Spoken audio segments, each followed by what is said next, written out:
Okay, I have to ask, since you have been away for a little while, what did you think about the silent acting challenge? I gotta ask. I haven't even watched it yet, but I know that it's Crazy It Frog. is. I saw the footage of Serena. When are they gonna do that song, by the way? You know. That needs to be a lip sync song at this point. Phenomenon, Crazy Frog. And once again, a Swedish queen to a post-verbal song since I'm a Mexican queen. That's crazy. Phenomenon. That is actually insane. So I haven't seen the episode, but Okay. I know that Serena Goes Home. I know that is the lip sync. Yeah. And then I literally just watched last week's episode, Drag Race. I still haven't watched this past week's, but I know that it's Gracie Abrams and everyone's pissed about it. I know that Athena goes home, which is the gag. Too juicy. The fact that Mia and Athena go home back to back is crazy. Yeah. The talent show happens, and then like they talk about House of Dion taking over, and then like they both get cleared.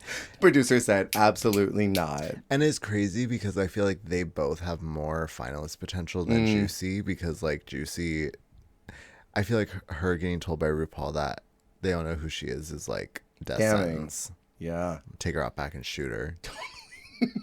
The thing is, I cannot tell if these eliminations are malicious or not, because Juicy is out here talking about her substance abuse past, and now she's got her like support system being literally ripped away from her. I'm like, are y'all trying to force the story out of her? Or what? Are you trying to pearl her out? Mm-hmm.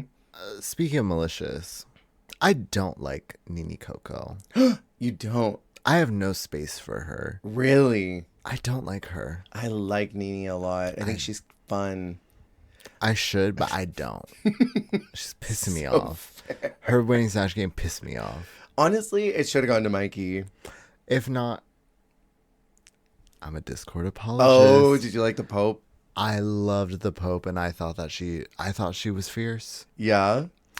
Listen, she took a character that is a real person, which, listen, Okay. I'm getting angry. I love Darlene, but I'm like, I'm sick of this shit. Okay. Mrs. Claus, a Greek woman, A Greek woman. high tier cringe. Yeah. Her getting phone sex operator on them. In my panties. Like, it was crazy. And then we'll do it all night. I couldn't. I threw up a little bit. I could not. Yeah. But yeah, I'm like, we need to give up these fictitious women. Yeah. And we need to go back to celebrity impersonation. Totally. Which, yeah, Mikey slayed that. And Discords wasn't really a celebrity impersonation, but she took someone that is real and flipped it. And I appreciated that. Okay. I hold space for your stand card. I do. My Discord stand card really is there. I love her. Yeah, you're a silent Discord stan. Or maybe a loud Discord stan. I think it should have gone to Mikey. I'm loving her so much. When she was like, when her said, what do you usually drink in your cup? Water. And then when she was like, yes, Lizzo. I died. I don't even care that she had character shoes. I care that the paint was chipping, but like, I thought she was cute. Do you agree that Mia going home was rage bait? No. I mean, okay. Maybe. I think that they were using Mia to draw a story out of Athena and Juicy. I think they were specifically using her for that purpose. And I also think it was like two birds, one stone. You also get Kenya performing in a literal choreography and lip syncing challenge. You have a great opportunity to embarrass her one more time and do the like, this is why you suck at Drag Race edit that they love to do. And then they could sort of highlight that someone else is more prepared than Kenya. I thought that's what they were going to do. But then in the Rusical, Kenya's like, that is not my narrative, Gia. And she kicked it into gear. She was really good. She could have won in another world. I heard that she really, she got her groove back. Yeah. I heard the musical itself wasn't It was fine. everything, like in the way that the previous ones have been. Yeah, it was fine. I would really have loved if they had done like a Britney unauthorized musical. That would have been sick. Or a Christina unauthorized musical. That would have been everything.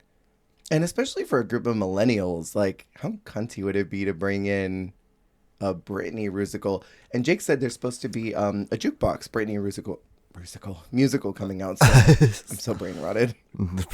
There's an actual Britney jukebox musical. It's coming out soon. It would have been topical. Brittany's in such a fascinating place right now too. Mm-hmm. Now she's been freed. Yeah. I heard she sold her discography, which is probably why there's the musical coming. I don't know if that's true. I would need boots on the ground research, but I heard that she sold her discography. Come on, Boots. Boots, that's my ego, Boots. What am I trying to pull? Oh, the looks. RuPaul. The fact that this is the season that made her stop judging Down Under. It's so wild. But honestly, good for her. She's not a good host. Can I say, though? Yeah. This cast is so... Yeah. Can I also say... Pirate themes. promo. I've actually been thinking...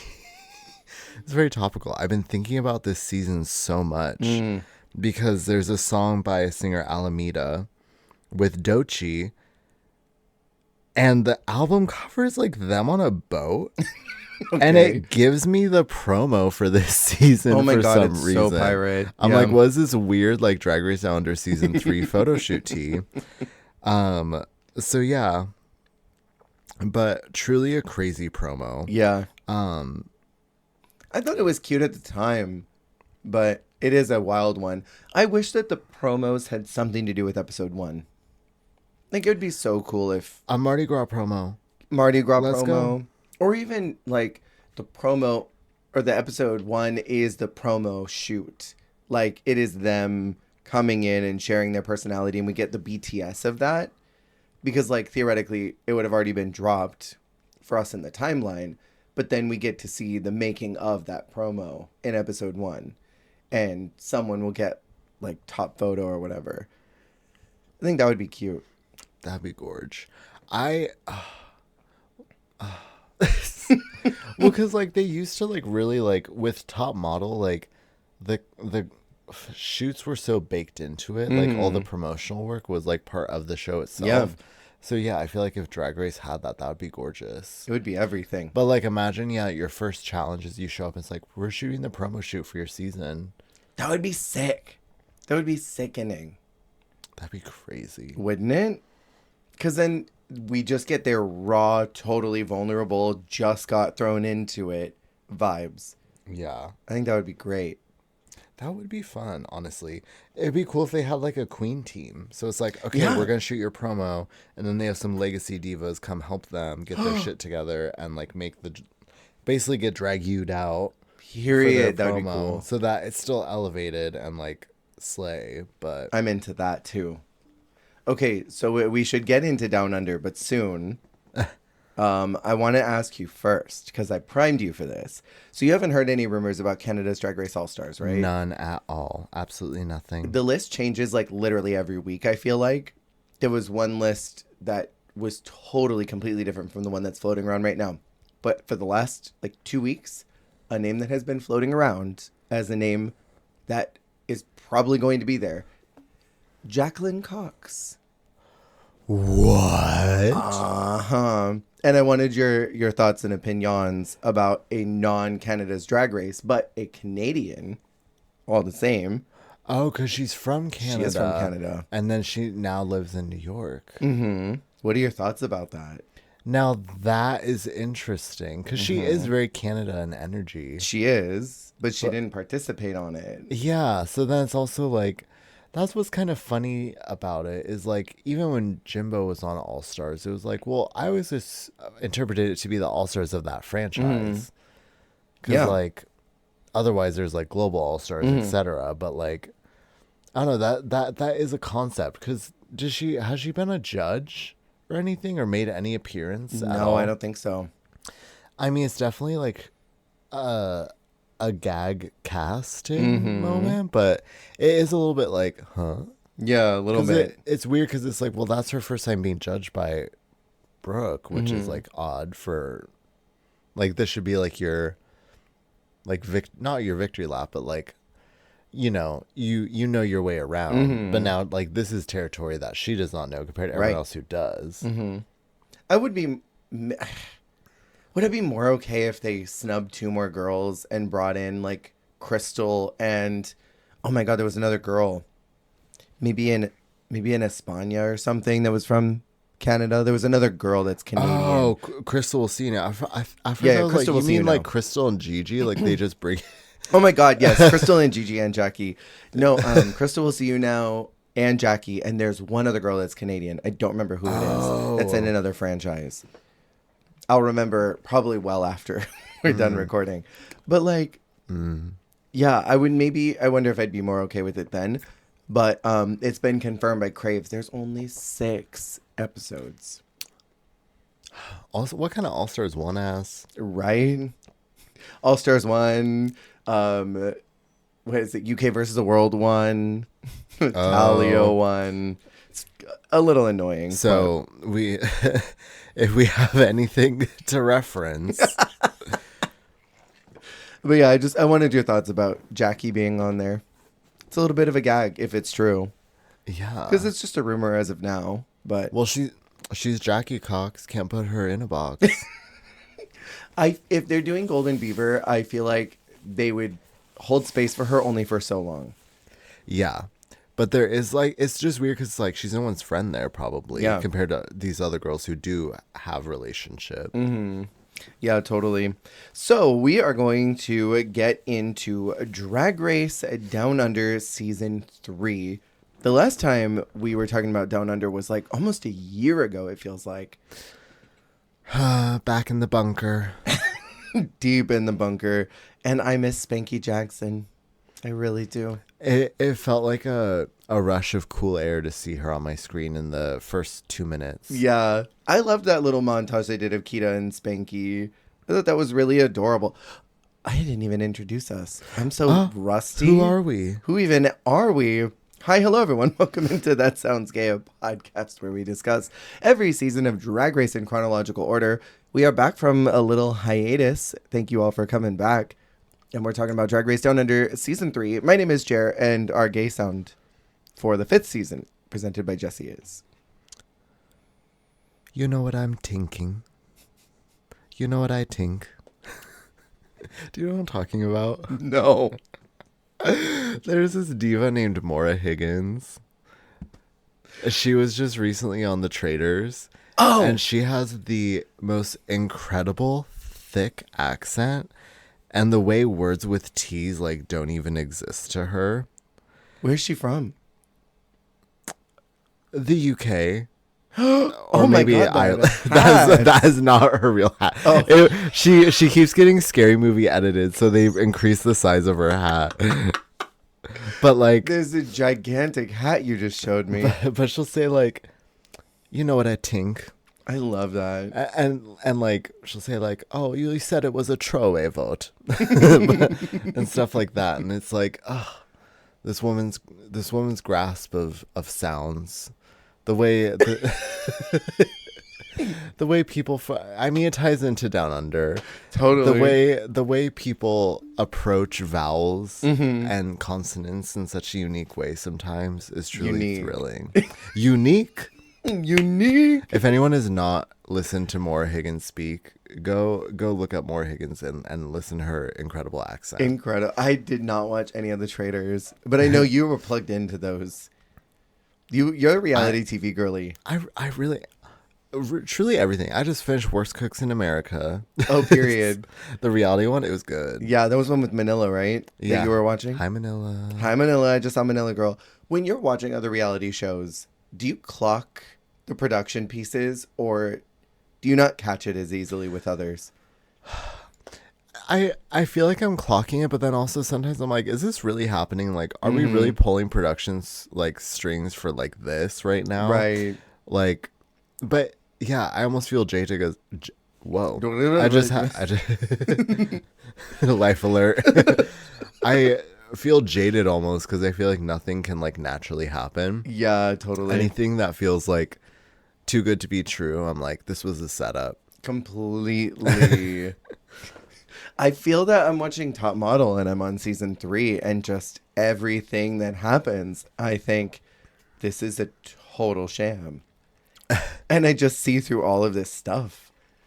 But I'm like, am I being jadadidid, like you just said? Jadadid. Or am I, making up something that's not actually there? What is the tea here?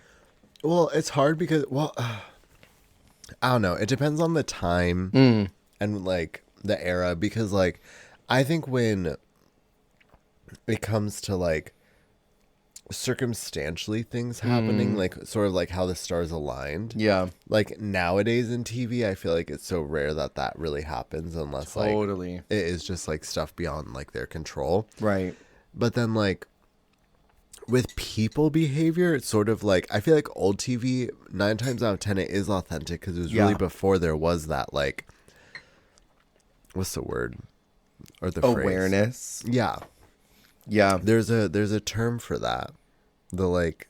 Oh, we've talked about this the voyeur before. effect. Mm-hmm. Before the voyeur effect took place, like, I feel like the way that people navigated TV, they were just doing Heidi. Yeah.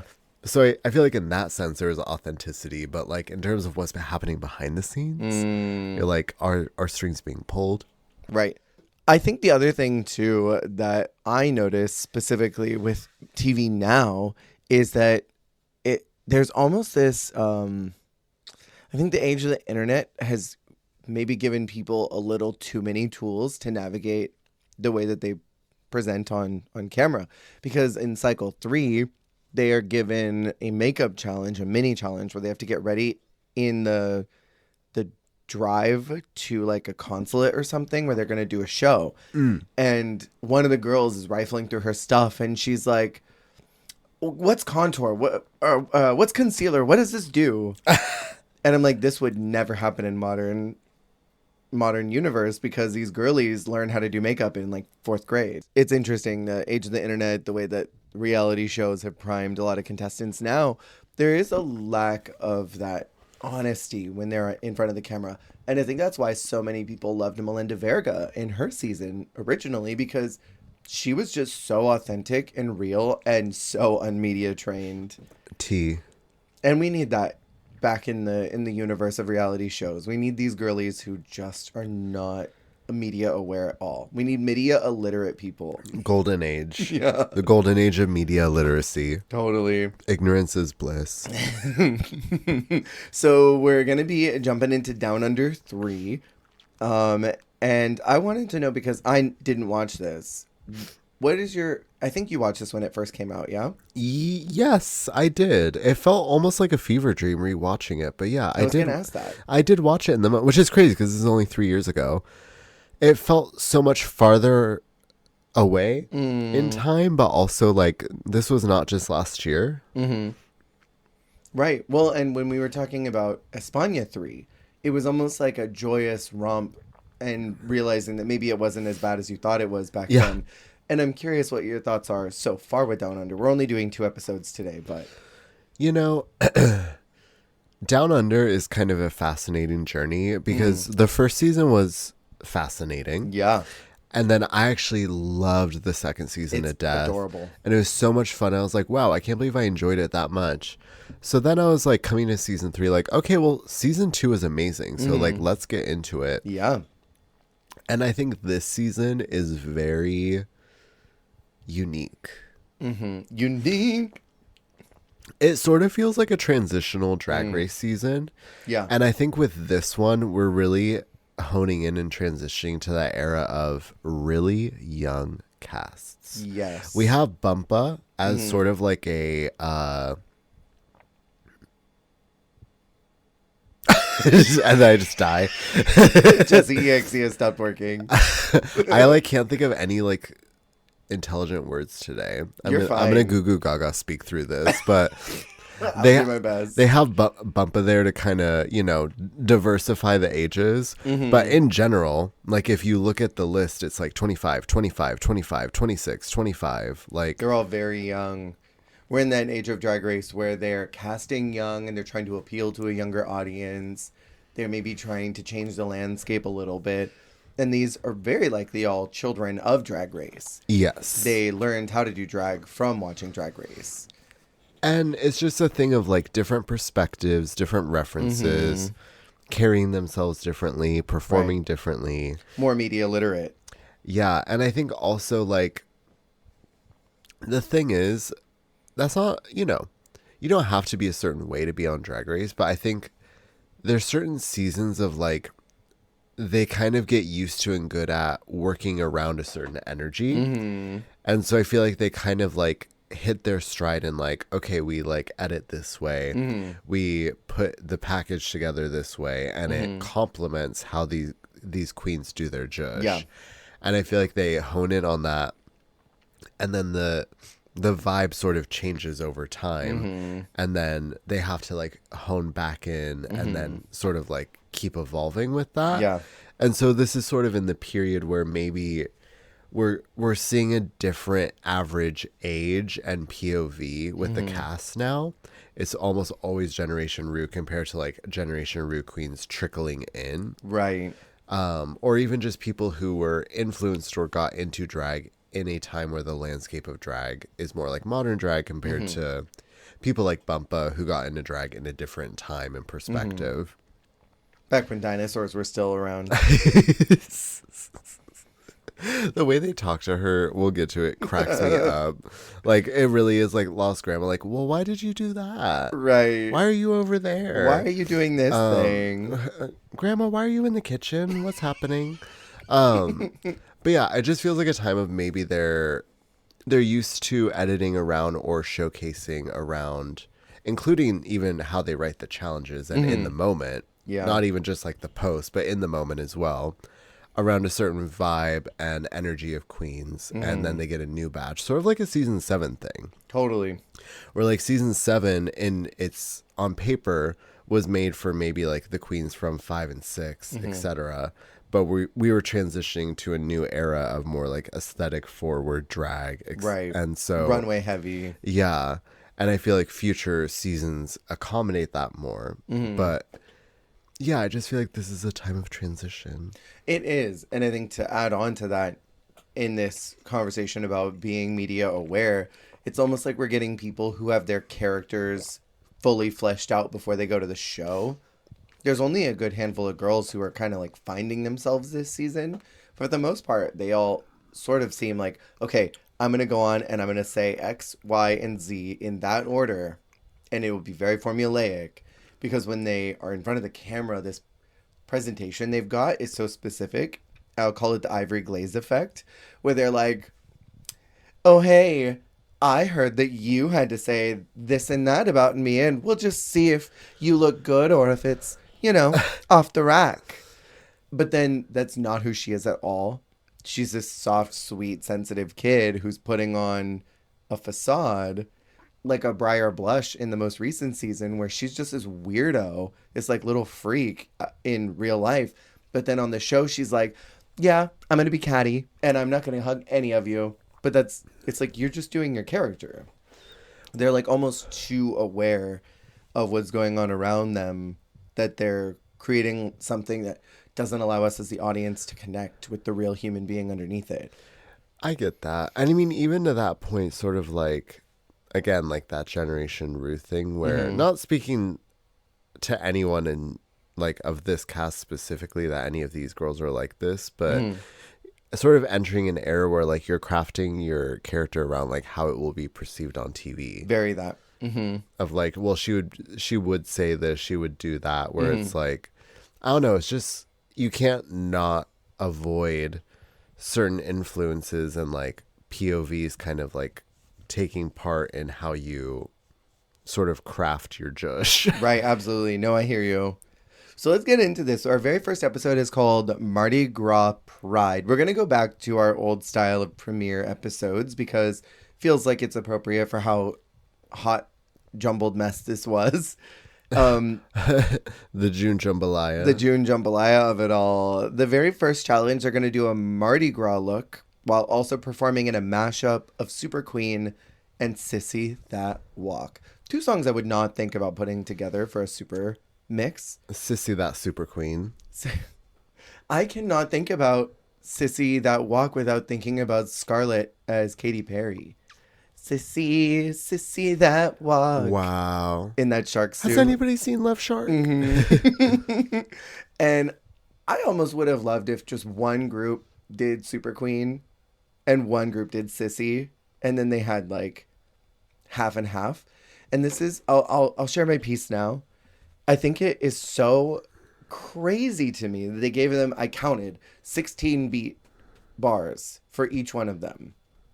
16 beats is nothing. Like, you're done before that starts. This is true girl group line Mm-hmm. line division. It's insane. They were all given their like 5 seconds of screen time. Literally. And it's like, you can do nothing with that. You need double that to make an impact. And then on the critiques, they're like, we just don't feel like we got to know you. And they're cringing at a bunch of the lines. And it's like, you gave them bullshit.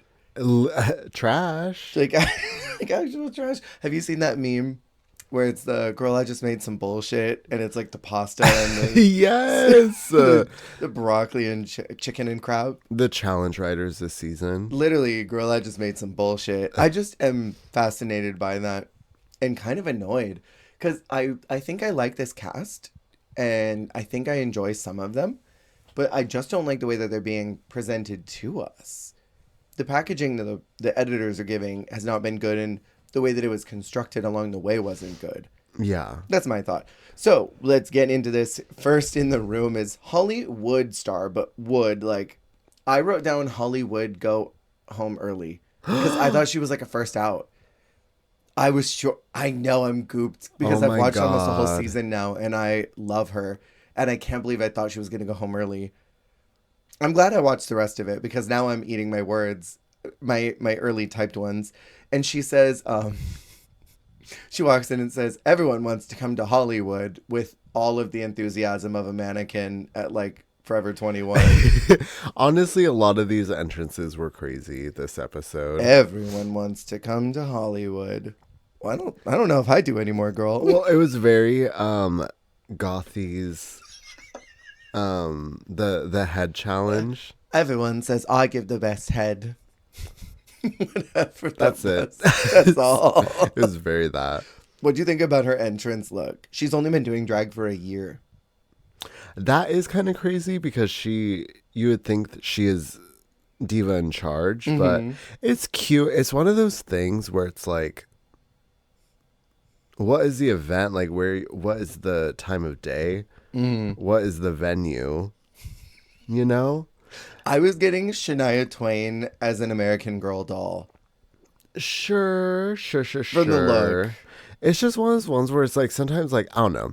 I just love an entrance look that looks like an entrance look. Right. This doesn't look like an entrance look. I can't tell what it looks like. Yeah.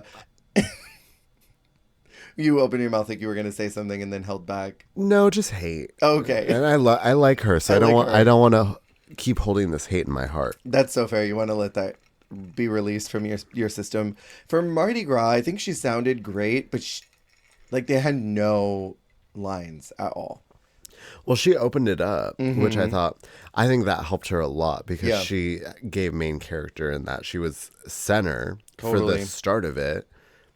And then, and got it popping. I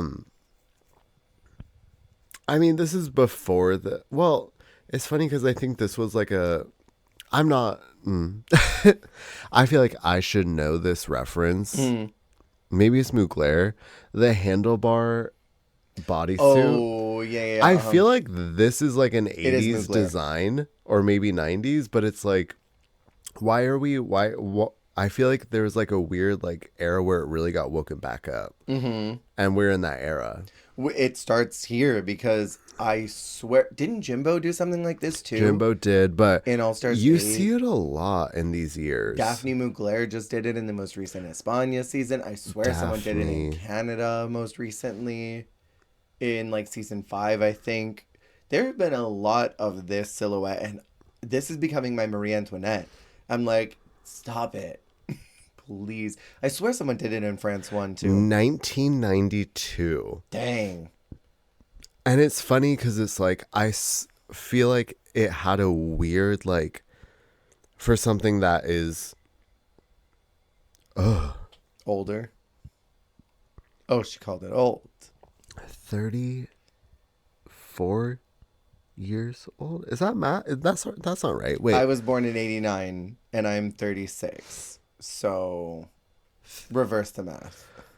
Yeah. Well, for a 33. 34-year-old design, it's weird that I only started seeing it like 2 years ago. Right. Like everyone just like the collective consciousness was like, oh, her. Yes. There was a resurgence for some reason. And then for Under the Rainbow, she was inspired by the Black Lives Matter movement, which I thought was very hot and powerful. Beautiful fly, hot and powerful. Yeah. Gorgeous. I loved I get that she would not keep that on, but I kind of wish that she had kept some of that volume with her that she took off. From the loofah. The loofah, yeah. Because I didn't love the loofah like as like a walk the runway with it piece, but I loved all of the like gradient of color around the black that like carried on. Because I did also love the intensity of like the sort of like Black Panther look with the rainbow in the center. Yeah. Like that was very impactful, but I also liked her having sort of like the rainbow around her too. Yeah, it's very cool. Very gorgeous though. Really, very smart too, because a lot of these girlies were trying to do like, I'm dark with rainbow, which I actually really like. It always reminds me of Kennedy's too, where it's like just like I feel like heavy black to break up rainbow can be really effective, and it helps it not look so like cheap. Woo. Yeah. Woo is a better word. Yeah. And so I feel like the dark base, and especially such a tasteful one, it looks so good. And I mean, hers had a message too, which is even better. Yeah, I loved it. Next in the room is Ashley Madison, who you told me something about this name, because I was like, what a woman name. I know, you just said, oh, the one with the woman's name, which I mean, it is a woman's name through and through. It's such a lady name. Yes. And I love it. Because you did not know. I didn't know. In case anyone who is at home and does not know, Ashley Madison was a online, I mean, I guess you could call it a dating service. It was a website for people to have affairs. T. The I literally just pulled up the Wikipedia. I didn't even know this was their slogan. The website's slogan was, it's still going? Oh, it's still going? It's still real? It is. It's still out there. The website's slogan is, life is short, have an affair. Oh, I've heard this slogan before. Yeah. But there was a huge data breach. A bunch of the cheaters' info got leaked. I want to say one of the Duggars was on Ashley Madison. Oh my God. I want to say Josh Duggar was on Ashley Madison.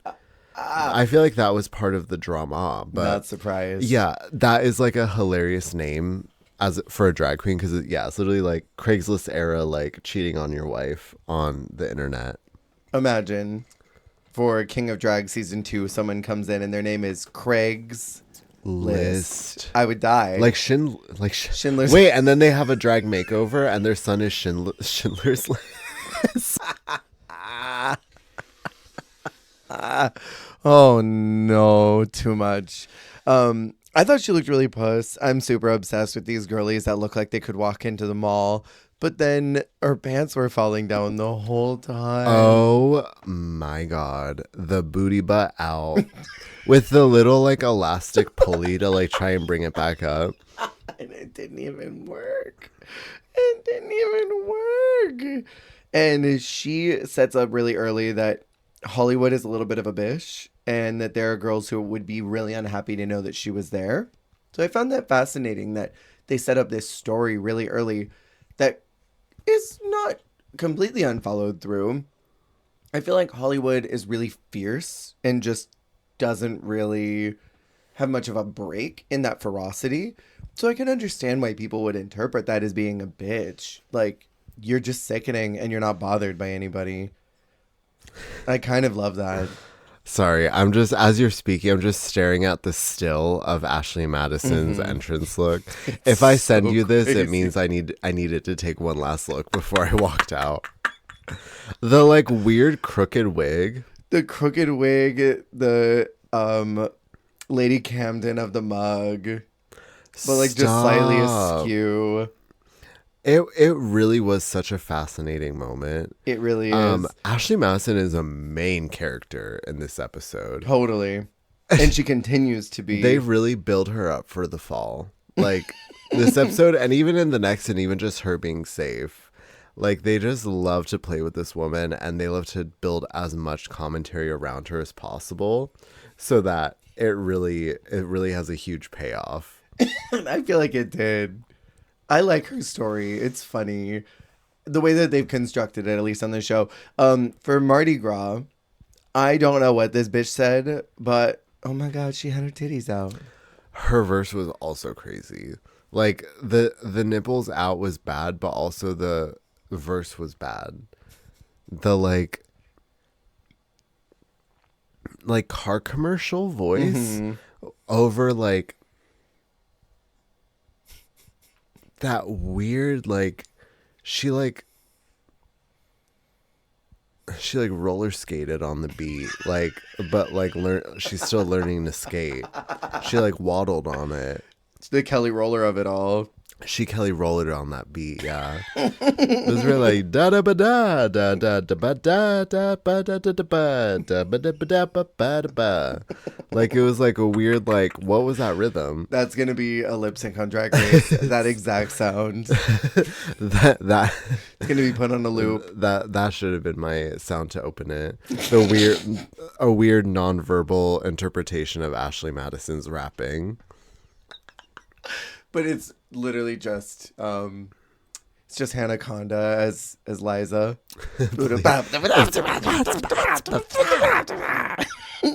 I love the photo that's on the wiki, this full glam Instagram photo that they pulled. That's not what she wore. That is not what I'm she like, wore at this all. entire skirt that did not exist. I'm like, no, she wore a blue bathing suit. Not a bathing suit. It was a gorgeous corset. Yeah. She looked good. And then for Under the Rainbow, she is wearing a Vivienne Westwood inspired look with gratitude. It's literally like if Melinda Verga was playing Misty Day from Coven. Like, you know what I mean? In a biker gang. Yeah. Yeah. It is biker gang, Coven with gratitude. All of the above. I thought it was so interesting that they break the fourth wall so heavily with her critiques, because they talk about how she was offered by the crew to wear nipple cups and she refused them. And Rue mentions this. Like, yeah, it was advised to you that you should wear these. And Rue does not usually bring up that producers or PAs are around in any capacity. Yeah. I was literally sitting there like, the reality TV. I know. And I also want to know, like, how it even got to that. I'm like, did someone tell her? Was she like, why could I see her nipples? Like, why does she not have nipple pasties? And they're like, oh, well, we offered them to her. She said no. Like, I just want to know how we even got to that point. Because for RuPaul to say it, I mean, she had to be aware of it. Yeah. Like, not, obviously she saw her nipples were up. I'm like, how was she plugged into this BTST? Mm-hmm. Unless, you know, it was like a censorship type of a situation and someone was like, we really need these covered, and she won't do it. She's like saying she's fine. A woman named Ashley Madison has her titties out. The optics are terrible. Next in the room is Flor. She is from New Zealand, but is representing Guatemala. And I wrote immediately down, I wonder if she'll be on Latino Royale. And then right after I watched this, I saw a bunch of rumors that she was called, which is kind of exciting. This giant fly tries to take her moment when she walks in the room. I can't. She's just trying to mug down, but then also the way she shakes the fly off and then immediately goes back to trying to mug down, and they all just laugh because they're like, you're so unserious. Like, It's so please. it's so diva. She's gorgeous though. Beautiful. Oh my god. Her mug is beyond muggy. Extremely muggy, and like I love the just like pretty, like, I don't know. I again, like, not in the same way I had problem with it with Hollywood. Like, I don't know where this is going, but like it's very like main character. This is just like very main character outfit. But there is something about that feels like an entrance look to me. It does. Because it's almost like interview, like not daytime in like a like derogatory way. I mean, maybe daytime soap. Daytime soap for sure. But it's a little bit of that intersection of workroom entrance and promo look. Oh, okay. I think I've mentioned before, what I want to see from your entrance look is kind of what I want to see from your promo. I want to know exactly who you are from that look. And from this, I'd be like, oh, you're a sex pot. And that's what she's proven so far. Yeah. Like, you are a beautiful, gorgeous woman who's a little bit of a sex pot. You are so mugged down and unbothered by everybody. Yeah. And I get that. Yeah. Beautiful, hot womana. Yeah. And I totally get that from the look. For her Mardi Gras, she started the second round of lyrics, and I thought she was very fun, and she branded herself really well, I think. Yeah, it was good. It was cute. The little bit in Spanish. I thought the mug was a little more intense. Just a little bit. She was giving Loris in the paint. She was giving me Loris meets Yuri. She really does give Yuri in like a... Yeah. They both have like that really small face. That's sharp. What a blessing. They both have like very like petite, sharp faces, like almost like elfish in a way. Totally. Yeah. Said in a good way. Yes. Very positive. Like they both look like the most, like a woodland creature, like got their wish granted to just be like a gorgeous woman. Yeah, totally. Like, you look otherworldly. Yeah. Yeah, it's stunning. And then for her Under the Rainbow, she wanted to represent the forest of Guatemala. I thought it was really bizarre, but I love that she was mugged underneath it. You better not be a cunty version of that boss from the deep jungle when I see you. Is it not? Is it not that weird, like, that chameleon. gecko heartless? Anyone that's played Kingdom Hearts, it looks like that weird heartless that Clayton rides in on, that like not Clayton. That is like the weird like Totally. chameleon gecko thing that goes invisible and shoots lasers out of its eyes. I wish I could remember what that thing's name is. But you knew exactly what I was talking about. It was so that to me. Yeah, very. Did you like this? I was a little confused by it. I didn't really get what the rainbow association was, because I don't really see rainbow. The immediate colors I see are the kind of brighter ones, the orange, the green, the blue. There's not like rainbow in here. I'm missing some key colors. Like, I need Fuchs to be like, how many colors are in the rainbow? Please Tell me how many there are in the pride flag.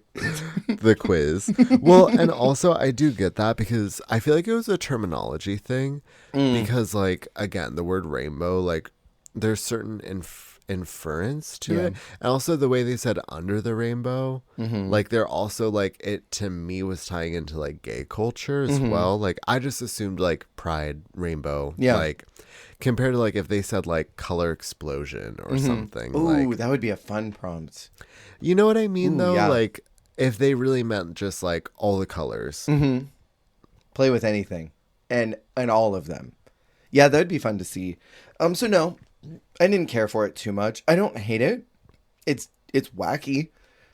And I think that it looks like a spectacle.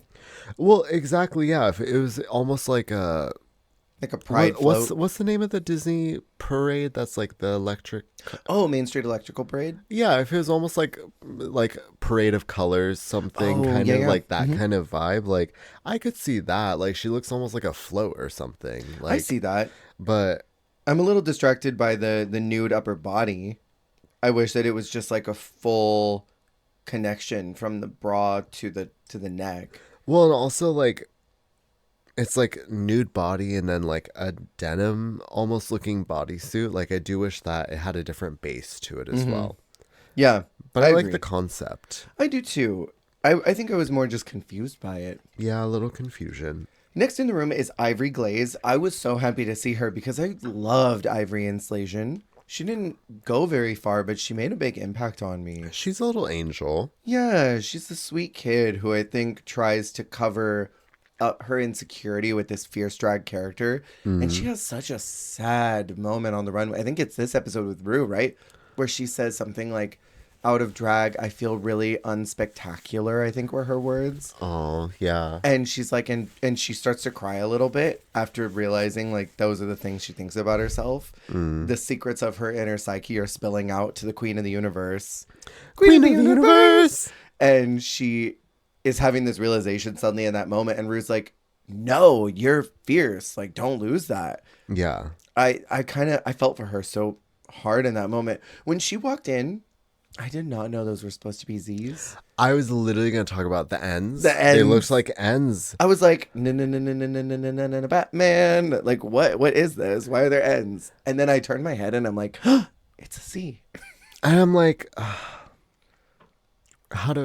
What do you think about letters on a garment? I know we don't like words on a garment. What do you think about bulky letters? Bulk garbage letters.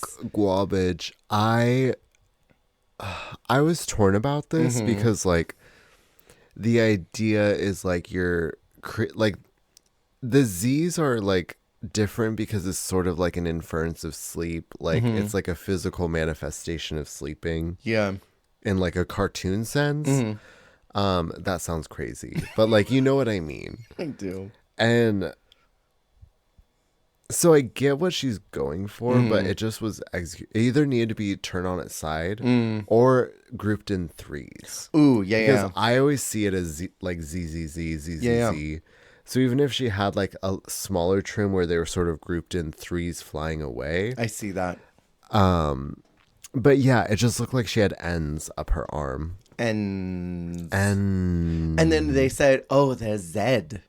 And I forgot that they say Z. To Z. oh my gosh, that's so strange. Isn't it? They say Z in a lot of places. Zed. Z. She was so hyped at first, and then progressively through the episode gets less and less hyped. And she's like starts out with all this energy, like, I'm so fierce, I'm ready to be here. I'm gonna read all these girls down. I actually don't think I want to be here anymore. I think I need to go home. I don't think it's right for me. I can't take the pressure of it.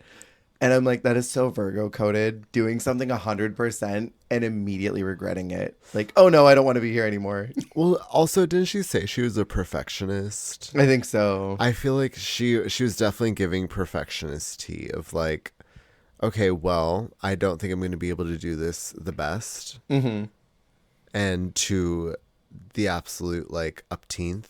So I would like to leave. You're very quick with Google. Can you tell me what her sign is? Ooh. I'm so curious because I feel like that would unlock a lot. She comes off to me either as a Virgo or a water sign.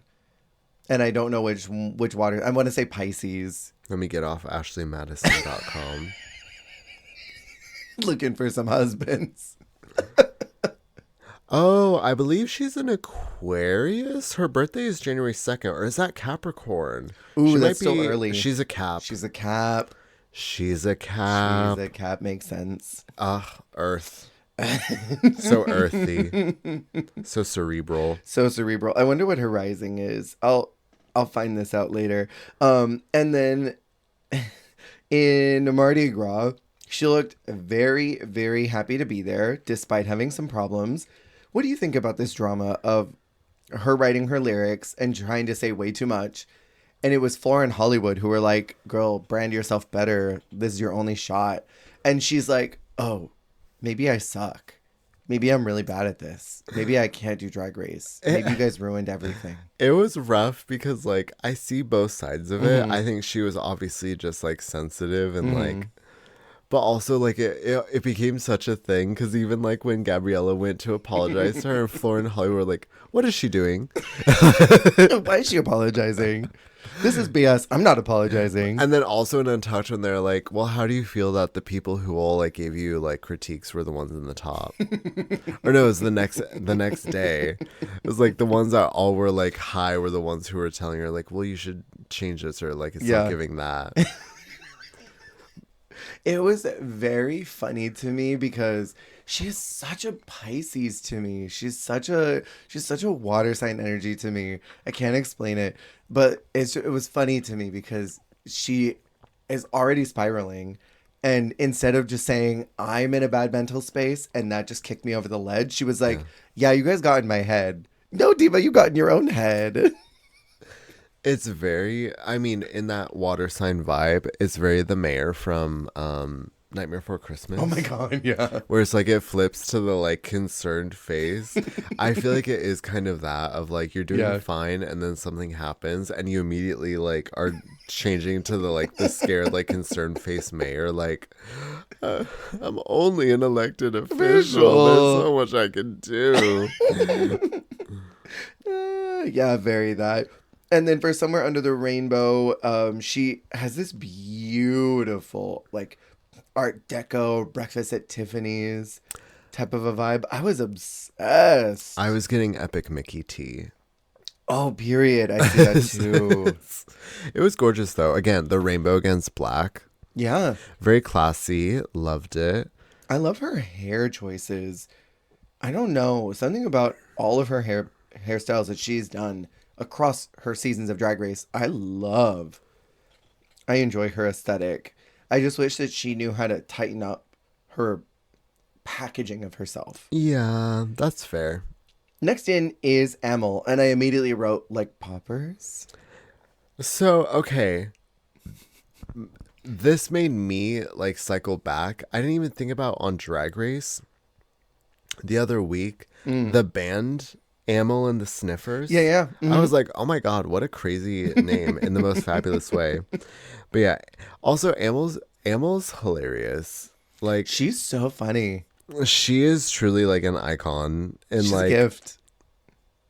She talk about like the blessing of like, like that she's giving the kind of reality TV that you can't prepare for. Completely. And I love it. Listen up.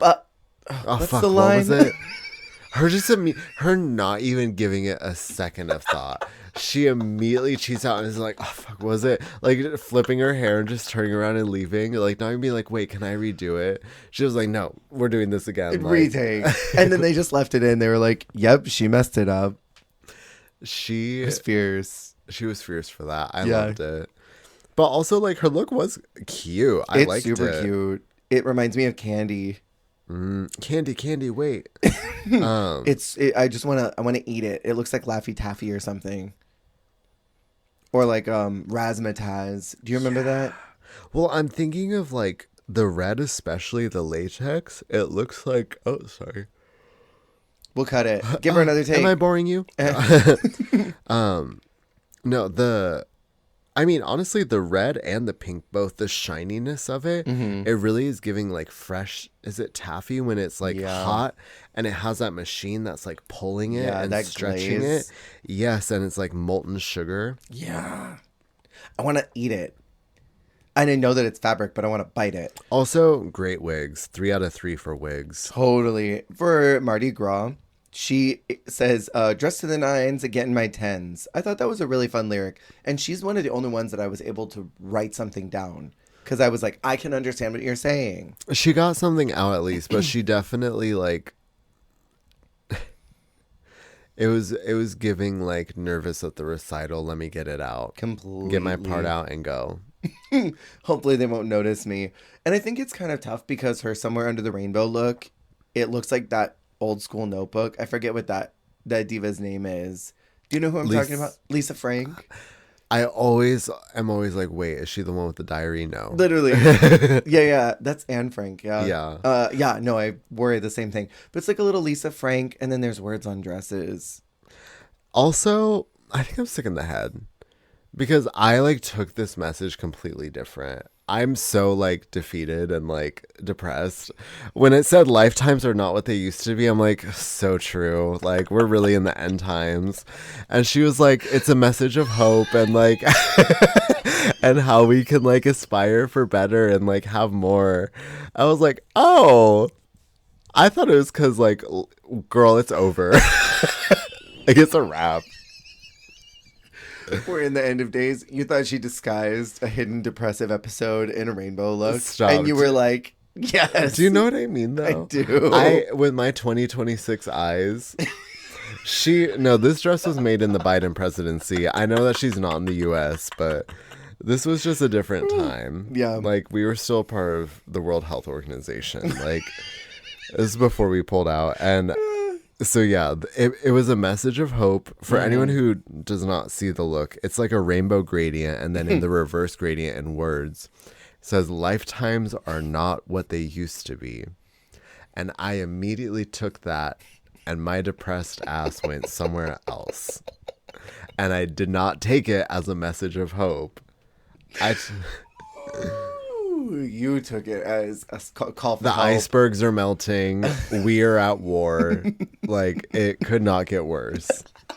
And it won't get worse. At times like these, all you can do is laugh. All we can do is get through it with comedy. No, I hear that. So, I mean, it is kind of tough because she had her depressive episode through this rainbow look on top of not really a solid performance where she was super low energy. So it was tough. A lot of people say she was robbed. I don't think she was robbed. She had very big first out energy.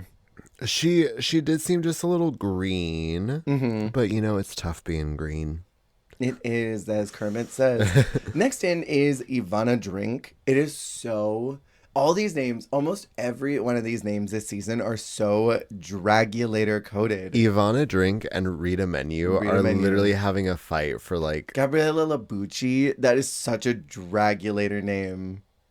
Gabriella Labucci is crazy. We'll get there. We'll get there. But Ivana Drink is extremely like Dragulator coded. Drag you, it's a miracle. Drag you, are you ready for me? When we get Drag Race All-Stars, all Alexises versus all Gigi's versus all Ivanas, it's going to be fierce. But also the couple name of Ivana Drink and I need to wiggle it. I want to drink and I need to wiggle it.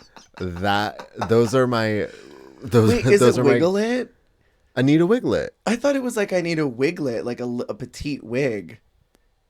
Is it like wiggle it? Like I need to wiggle like my willy after I pee?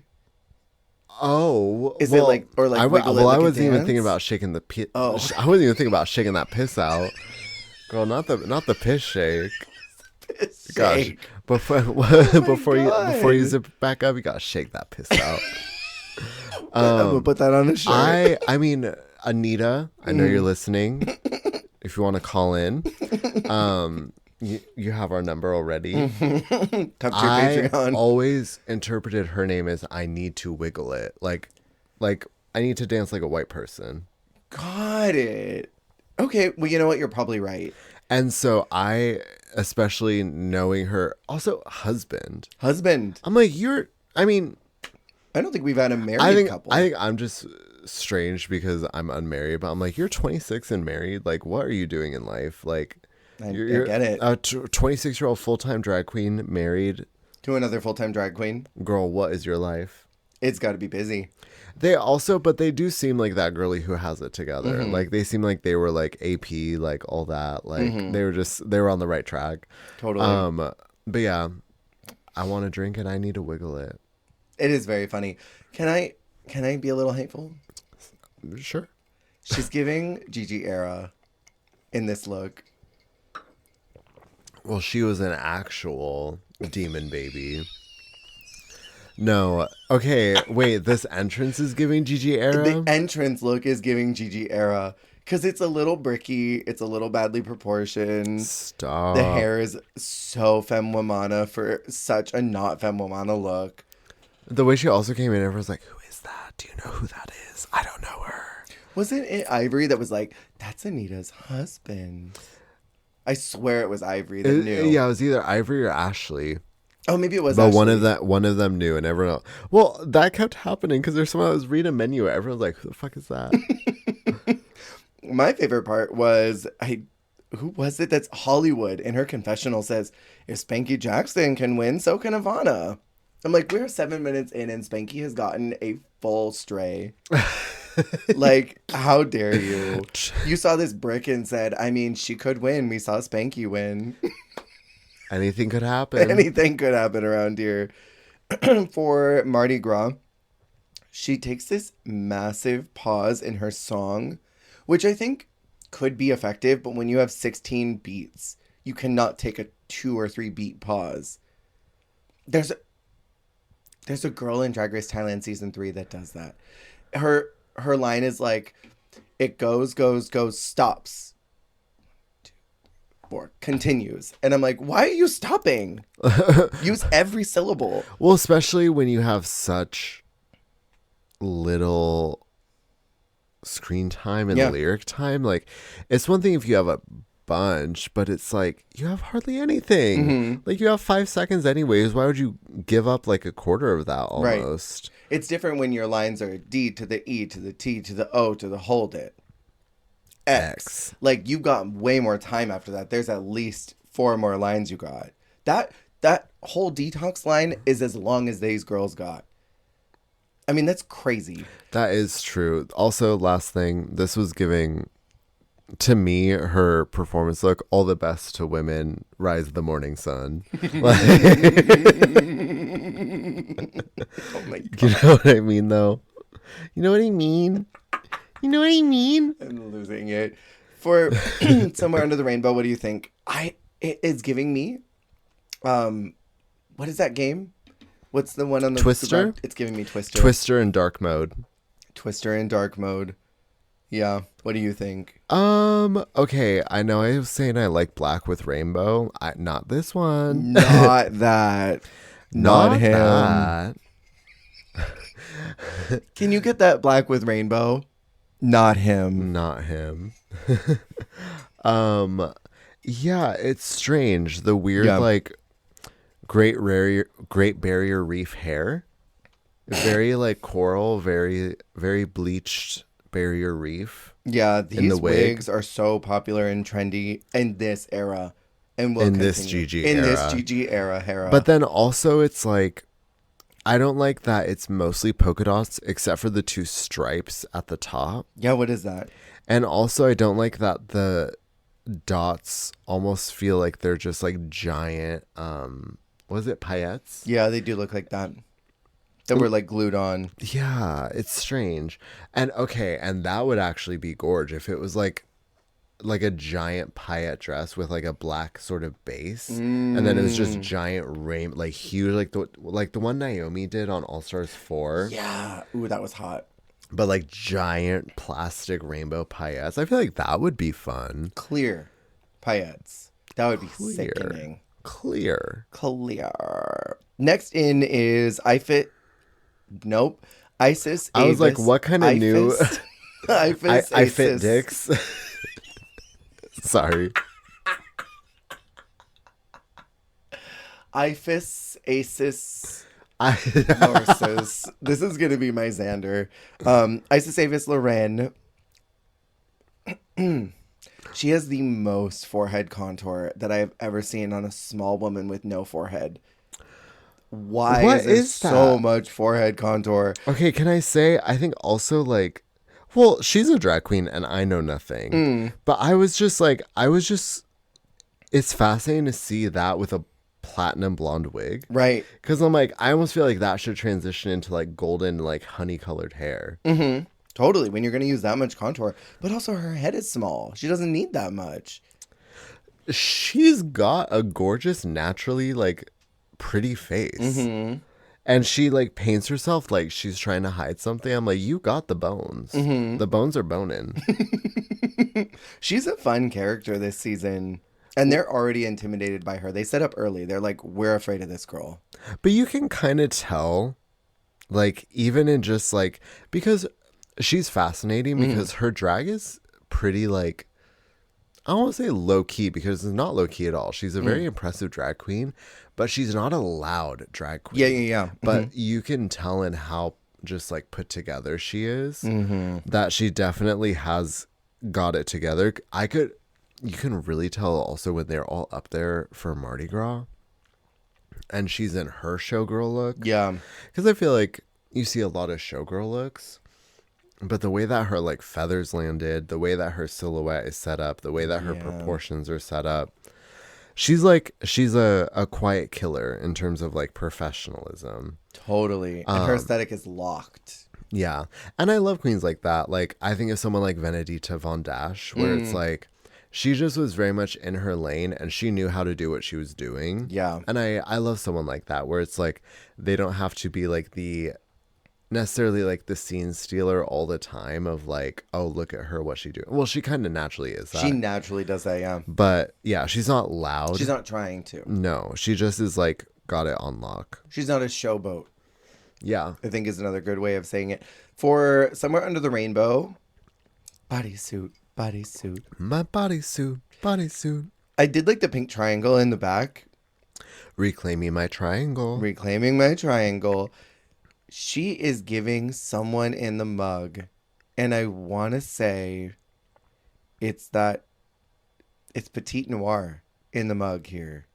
Whoa. She's giving so Petite Noir in the mug here. She's also a little, I don't want to say chameleon in the mug, but she's one of those people where her hair color really does a number on how I perceive her. Yeah. Because, you know, some people like, you know, they'll be in a different hair color. I'm like, oh yeah, it's just them in blue hair. But like blonde her in the entrance versus her in red hair in the middle versus this like multicolor wig at the end. I'm like, it's night and day. Truly. Yeah, she transforms with her hair. And I do wonder too, because I mean, I kind of used to do this. I would paint my mug a very specific way if I knew I was wearing a certain hairstyle or if I was wearing a certain hair color. So I wonder too, like if she makes her mug match her wigs or at the very least be complementary to them. So like this last one, the wig is really intense and graphic. So she made her face more graphic. But then you look at this blonde wig and it's super sleek and relaxed, and that's her mug too. Her mug is just low key. And that is something else I appreciate about her that I didn't really catch the first time around, because we'll get to it next week as well with her paint.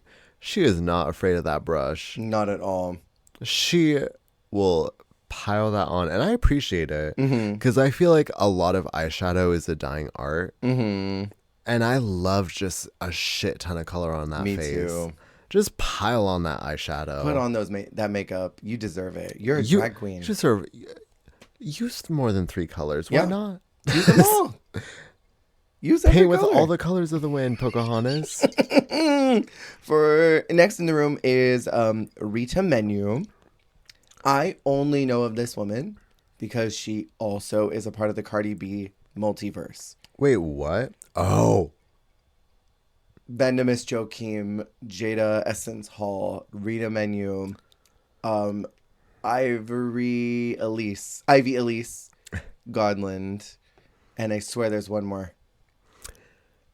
I block it out. I can't forget it. It took me a minute. I was like, she met Cardi B? Oh, wait. No. She would never will. Her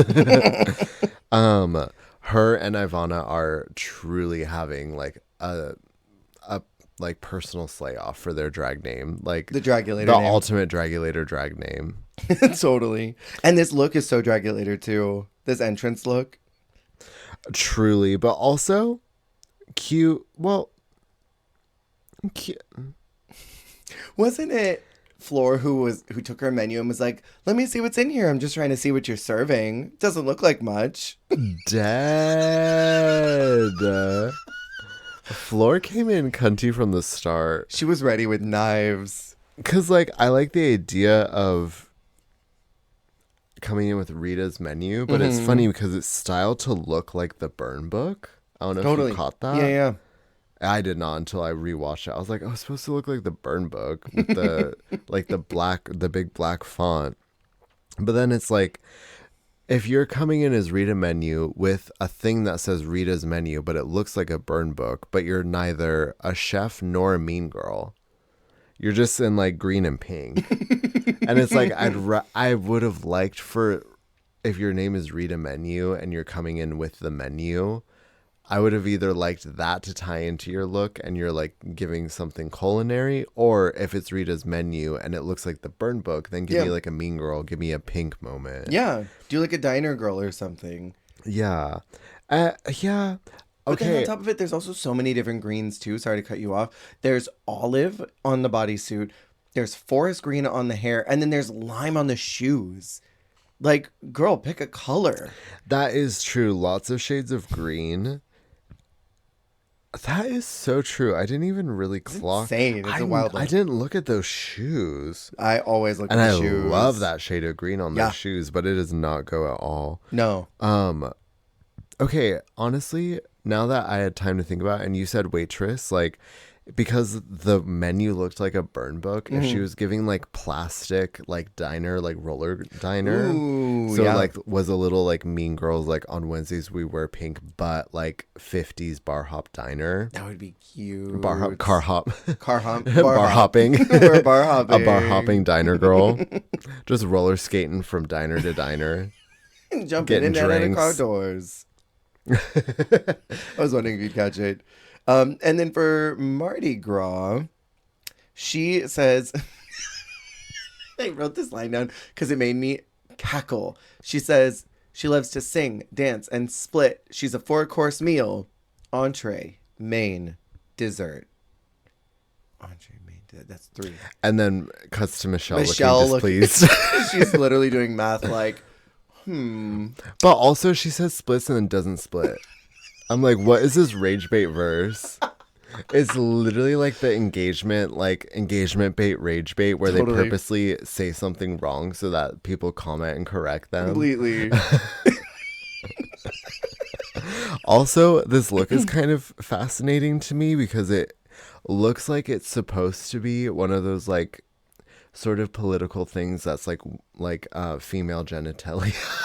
Oh my God, You I know, see it. like it's supposed to be like women's anatomy, but then it's just like pink sleeping bags like stapled together, basically. Like it's not anything. I like to listen back to our podcast just so I can like get notes on myself and be like, okay, I interrupted Jesse here. I wasn't like super present at that point, so like try to work on things and be better. And we were talking about, oh my God, the girl that we just talked about in France, the one that wore the vagina dress in the beginning of the season, the penis and the vagina one. Oh my God. With the bangs. Sarah Forever. And I was like, I'm kind of obsessed with this like mall drag. And you were like, I love the idea that a woman going around in a vagina dress to the mall is mall drag to you. Oh, let me wear my little penis and vagina dress to the mall. And you know what? I'm going to double down, 10 toes down. This is mall drag. This is mall drag. Since she's got the vagina dress. Rita and her good mall drag for Mardi Gras. For Somewhere Under the Rainbow. She says she's representing the men's gay men's flag. which is like 5 shades of blue and green, and she has turquoise and turquoise only, and it's sort of Grecian on this swimsuit. And I'm like, second mention tonight, get Fuchs out here. How many colors are in the gay men's flag? And there's like a deeper like purple almost, right? The gay men's flag, hold on, I'm gonna pull it up because now I'm activated. Well, because I remember like, yeah, because What colors do you think are in there? Okay. Well, because I remember like if you look at like, because the lesbian flag's more like purples, basically. pinks, magentas. And then so the gay men's flag is more like there is a purple, like I want to say, but I feel like it's close. It's like There's like 7. It's 7. There's Jesus. 7 colors. Well, black and white, right? You got 1. Is there not black? Mm. Oh shit. Okay, there's white. So then there is a purple, isn't there? It's like white, purple, turquoise, cyan, You're close. lake. You're close. Cornflower. You're very close. Corn. It's actually the colors that she wore for her entrance look. That's the wig color that she had. That sort of foresty green, and then this teal, the very light mint white, and then how would you describe that? Like aqua, more of a cobalt, and then I will give you that one. It's like a navy, but it's purplish. True. I think that's what I was thinking when I said both black and purple. I was like, there's like a really There's deep... an intense blue, yeah. Yeah, and she had nothing dark. No, not one thing. But she cracked me up because it was like, okay, somewhere under the rainbow. So sure, you interpreted this as pride. So you're doing gay men's flag. But then, yeah, where's the gay men's flag? But then also the next episode, she comes for Ashley and she's like, well, I just didn't see like rainbow with this. And Ashley was like, and you're the rainbow. And she's like, I'm the gay men's flag. like so cooped. And you're giving the realness over here? Ma'am. Next in is Bumpa Love. I think I really enjoy her, but also these names are not real. Pull up to the Bumpa Love, baby. She's 51. Also, Bumpa Love is not real. No way. She's totally fake. This outfit is so fun. She is very much giving me someone who has been in the business forever. Like, yes, please give me literally every single fabric and texture that you possibly could put on a garment all in one piece.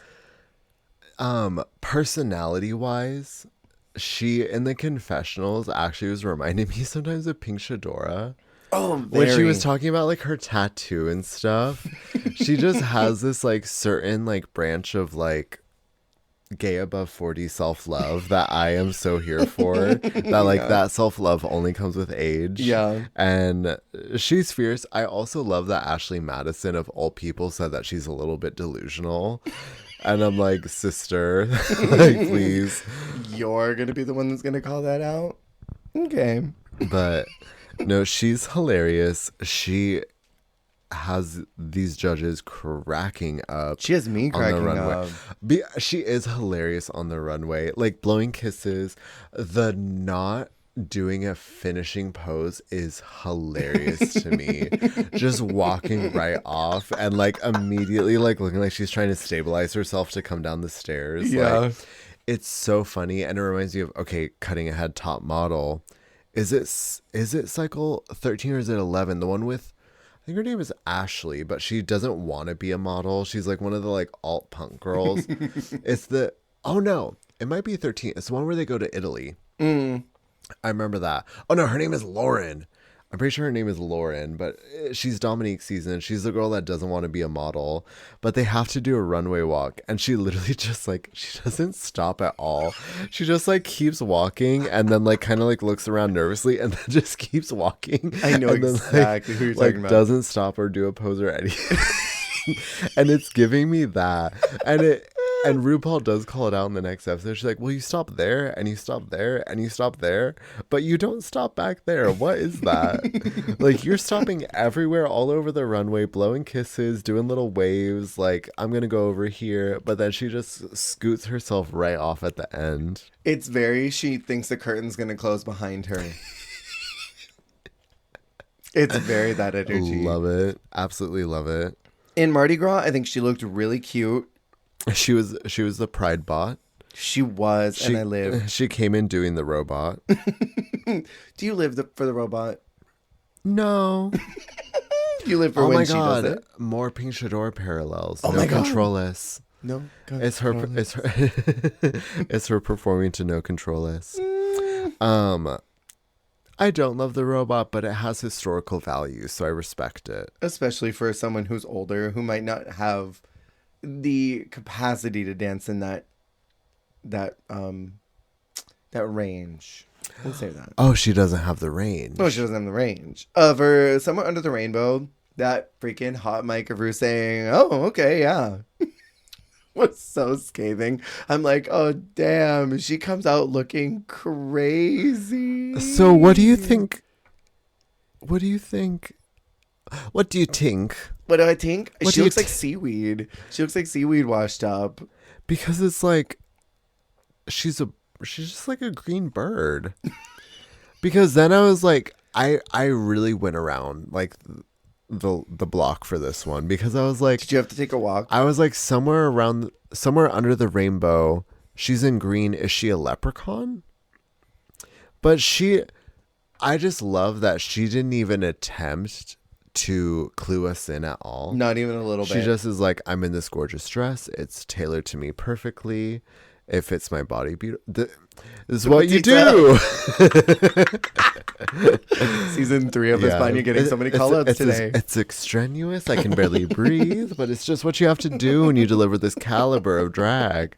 Well, you have to do it when you're my age. You've been in the business for so long. When you pump a love. But she really just showed up and was like, I'm wearing this, and like just walked around in it and had a good old time and dipped. And I love her for that. I love it. I love that she just didn't give a fuck. It's the way that her performance look was more on theme than what she wore for the runway. Totally. If she come out in the performance look, I would have lived. I would have been like, yes, you did it. But yeah, to me, it's giving like seaweed showgirl. Like this looks like a design challenge look. I had these feathers, so I put it on there. I found sequin fabric, so I put that on there. And then I made this cape shawl. I'm going to drag it around with me. Because I had it. That's also like new aesthetic unlocked. Seaweed showgirl. That's like my Tumblr. That's my new drag name. Next in the room is Gabriella Labucci. These names are not real. They're not real. Gabriella Labucci is hilarious to me because I'm like, to me, that is such an aggressively Italian name. Mm-hmm. She also looks aggressively Italian to me. And I don't think she is. I don't think she specifically says she's not later on in the episode. So I'm like, why are you Italian fishing me? Like, in the name and the nose. Like, what is this? Like, you're giving me my Sicilian doll. And and I think she says later that she was smoking with a friend, and her friend was like, "Oh, this phone is so Gabriella Labucci," and so she was just like, "That's me. That's my name. I'm Gabriella Labucci." So, what do you think of the aesthetic stylings of Gabriella Labucci? Drag is whimsy, and drag is meant to be fun. I don't think that we need to be serious all the time in drag. I think you can just be kind of stupid, but also, can your point of view of being stupid look good? Oh, I loved the cut of all the girls being like, what is this? It's giving Katya's Ugliest Dress, where it looks like someone knitted this with like their toes. They were doing the crochet like through their feet. Those loops are so huge on the top for that tank top. You better not have crocheted this with your feet. I hate the mucklucks. This is so crazy. But somehow it all works together for me because it's so insane. And I think it brands her really well. Like walking in, I am completely unserious. Don't expect me to give you the thing that Drag Race wants because I'm not going to do it. I simply won't. You can't do it when you're me. You can't do it when you're me. Reverse Petita. You just can't be like this. You can't be so quirky and weird because you are not that kind of girl. I can't. I feel like it was funny too because I'm like, it was 2023. This was only 3 years ago. Mm. These girls act like they are seeing Sharon Needles, like No, literally. in season 4. Like they're like, what is this abomination? What is this freak? like girl, it's some crochet. Get take it into easy. it. It's not that crazy. But they were really gagged. Yeah. By the hideosity of it all. What did you think of it? I mean, like, I don't know. I kind of like... Yeah. Okay, well, in context, Right. Right. Unpack it. In the big picture of it all, like, I get the Willow Pill syndrome of, like, Sure. Don't judge a girl by her entrance look. Sure. Sometimes this is, like, intentional tea, or they just want to have, like... They just want to do something crazy and fun for the entrance. Right. And honestly... that is a great time to do it because this is your one unjudged look. Yeah. So that is a great time to do something that maybe you don't want to present to RuPaul and Michelle. Right. But I'm running out of words. that's okay. We can move on to her Mardi Gras look. Yeah. It is giving to me Danny DeVito as a fairy in Moulin Rouge. Like if Danny DeVito was cast in Moulin Rouge. It's giving the fairy from Moulin Rouge if it was a piss fairy. Yeah. Instead of the little green fairy. With Danny DeVito hair. They're like the little piss fairy. Yeah. I think that she was very fun. And her lyrics were basically like, I want everyone to perceive me. And I love that. Yes. I mean, honestly, this bitch is smart. Yeah. I feel like she knows what's tea. She knows what's going to work. And she knows what works for her. What'd you think about her Somewhere Under the Rainbow look?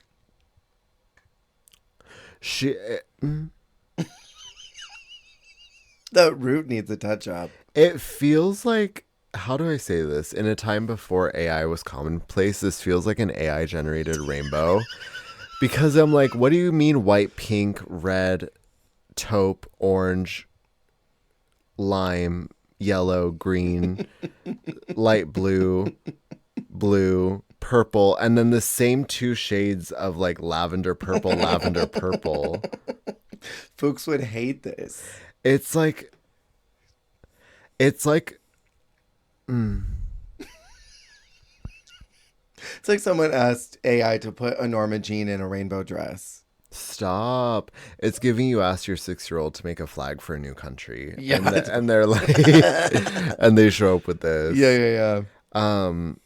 I mean, she was fun with it. Yeah. It's one of those things, and it's honestly like, I don't know if you've ever been to like a party or an event where you had to wear rainbow or wear colorful, and you grab the most colorful thing you have, and it's like, this isn't a true rainbow, but it's got a shit ton of color on it. It's got every color on it. It's very this.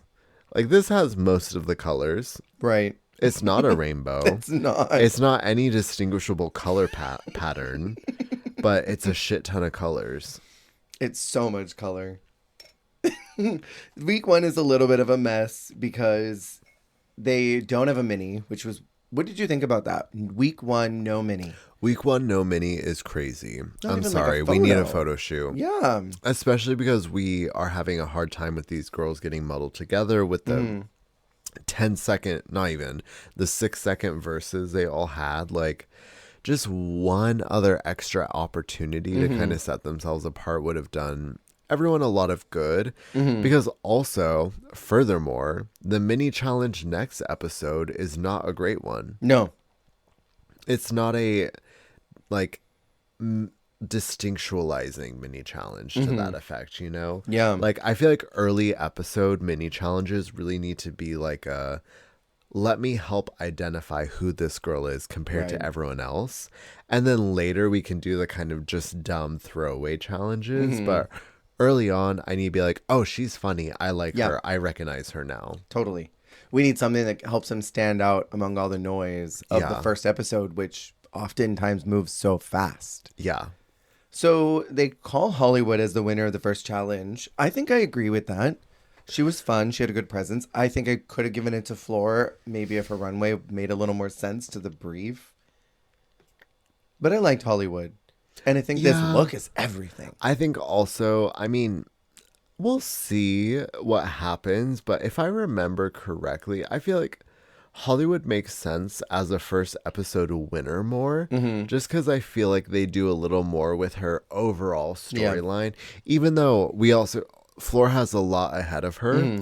But I just feel like Hollywood, in terms of her story, something about her winning the first challenge just makes sense. It does. Her coming in, she was first one in, yeah? First one in and first one and in, the winner. first challenge winner. I'm kind of here for it. And the bottom two are Ivory and Amel, and they have to lip sync to Down Under by Men at Work. I've heard this song so many times in like down under. a Banana Republic or something. You know what I mean? This is such a dad song to me. It's such a straight man song, yeah. This is like, it's from the same genre as like something like Toto by Africa, but like not with, but like without the same like cultural catch on. Yeah. Because I don't think this song like really caught on in the same way. No. I've heard it many times in a retail store, though, you know? Yeah. It's not good. Okay. I will say the two things before I rewatched this episode, the two things I remember the most from this premiere, like when I look back on it and remember it, were that the challenge was a clusterfuck and that the lip sync was hilarious. Yeah.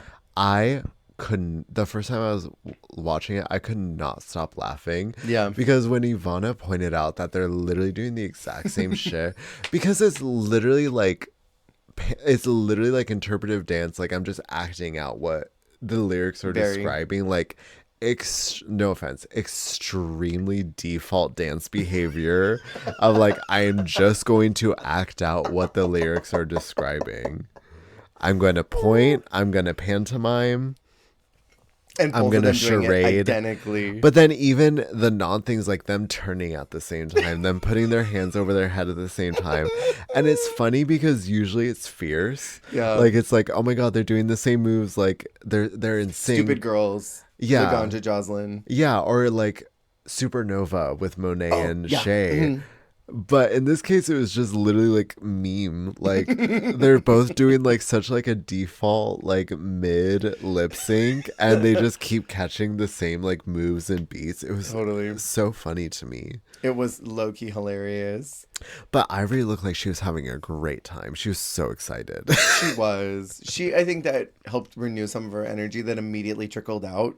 And she is so funny because she goes full 100% hard. And then she's like, oh, actually, I hate that I did that. I don't want to do it anymore. Perfectionist tea. Yeah. It's very that girl from Top Model. I don't know. I just don't think this is right for me. I want to go home. Storms out. Can't take the pressure of it. Think about her often. Sorry, I moved your mic with my bed. Should have hit my leg instead. And the last challenge we're going to talk about today. Oh, I breezed by this. Amel is out. R.I.P. Amel. It makes sense.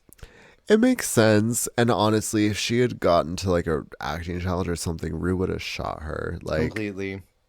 It was for her best, but she was a hoot. I thought she was hilarious. I thought she was a good time girl. She'd probably be so fun to hang out with. Yeah.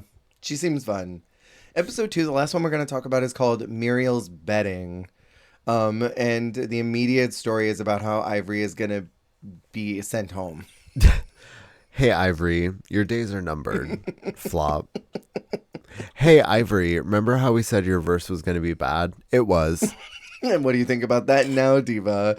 I want to know from your opinion, if this was you, put yourself in this lady's shoes, do you think it affected her that badly that they called it out? Or do you think she was just trying to point a finger and be like, no, you guys got in my head, even though she was her own saboteur? Well, okay, that's the thing. It's like, the verse was the verse. Mm-hmm. Like, them saying something about the verse didn't change what the verse was. Right. Which was not giving. Right. And, like, she performed well. She was nervous, but, like, she didn't dance great. And, like, I don't know. I don't know if she would have been a better dancer if they had not said anything. Yeah. And the lyrics were the lyrics. Right. So, I don't know. At the end of the day ended. There's a girl who did a joke about the Tyra documentary, and she said that line, and she was dressed as Tyra in the trench coat, and she's like, at the end of the day ended. That's and that insane. has been brain rot. It is locked in my head. Did you watch that, by the way?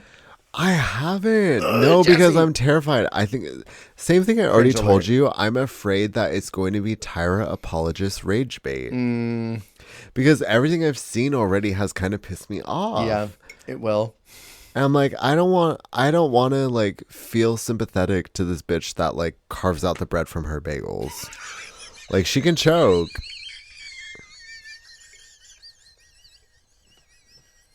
You know what I Oh mean? my god. I've never heard that phrase before, and I'm holding on to that forever. So, Rue announces there's going to be a mini, and it's a photo challenge where they're on a bed with the two pit crew boys. I recognize this hot buff dude from the last season. Yes. He looks like someone whose name would be like Sven or Yuri or something like He's that. very men.com coded. Very. And the other pit crew, the little thicker one, he was cute. He looks like the first one. He's very much giving like the no. Do you know what he's giving? Tell Not me. men.com. He's giving men in suits. Yeah. He is extremely men in suits coded. He's Yeah. that temp that gets fucked on the desk. Totally. Completely. I want to talk about, for only a moment, cock socks, which is what they put on the boys whenever they go on camera so that they don't see anything that shouldn't be seen, anything The that's vipple. indecent. The vipple of it all. But the camera crew completely negates the cock sock because there are multiple shots where I didn't screenshot it because I can't put it anywhere on the internet. There are multiple shots of this dude laying down with the queens on them because they have to do a selfie on a freaking stick for their photo. And he's like, man spread, laid down, and the cocksock doesn't go over the balls. Like, it's just meant to cover the vipple. Balls be ballin'. And you see both testicle outlines from the underside of these shots. Incredible. Multiple times. And I'm like, camera crew, the whole point of that is for decency. I'm like, maybe you shouldn't do that angle. Right. I'm like, I don't think anyone should be seen from that angle. But No. like, shot from the taint, leg spread. Right. Unless you're filming adult stuff. Yeah. And like, I don't mind that. But also I'm like, the whole point of this is for decency, and you just undermined that whole thing. Defeating the whole purpose. By showing both of his testes. Thought it was crazy. What did you think about Flora the ex-Hora? See, sometimes I think there do need to be repercussions. So fair. Like, maybe we do need to dole out punishments sometimes for mini challenge behavior. Totally. Because I'm like, no, that wasn't okay. Yeah. What do you mean you're Dora the Explorer posing sexily with these men in bed? There's a girl who does that on TikTok. I don't know if you've seen any of her videos floating around the internet. She's really fierce. She like is this white girl who wears like this Dora wig and like slutty crop topped super short shorts and then like stripper heels, and she like runs around places. She's like, I'm Hora, and literally like sprints across parking lots in these giant stiletto stripper heels.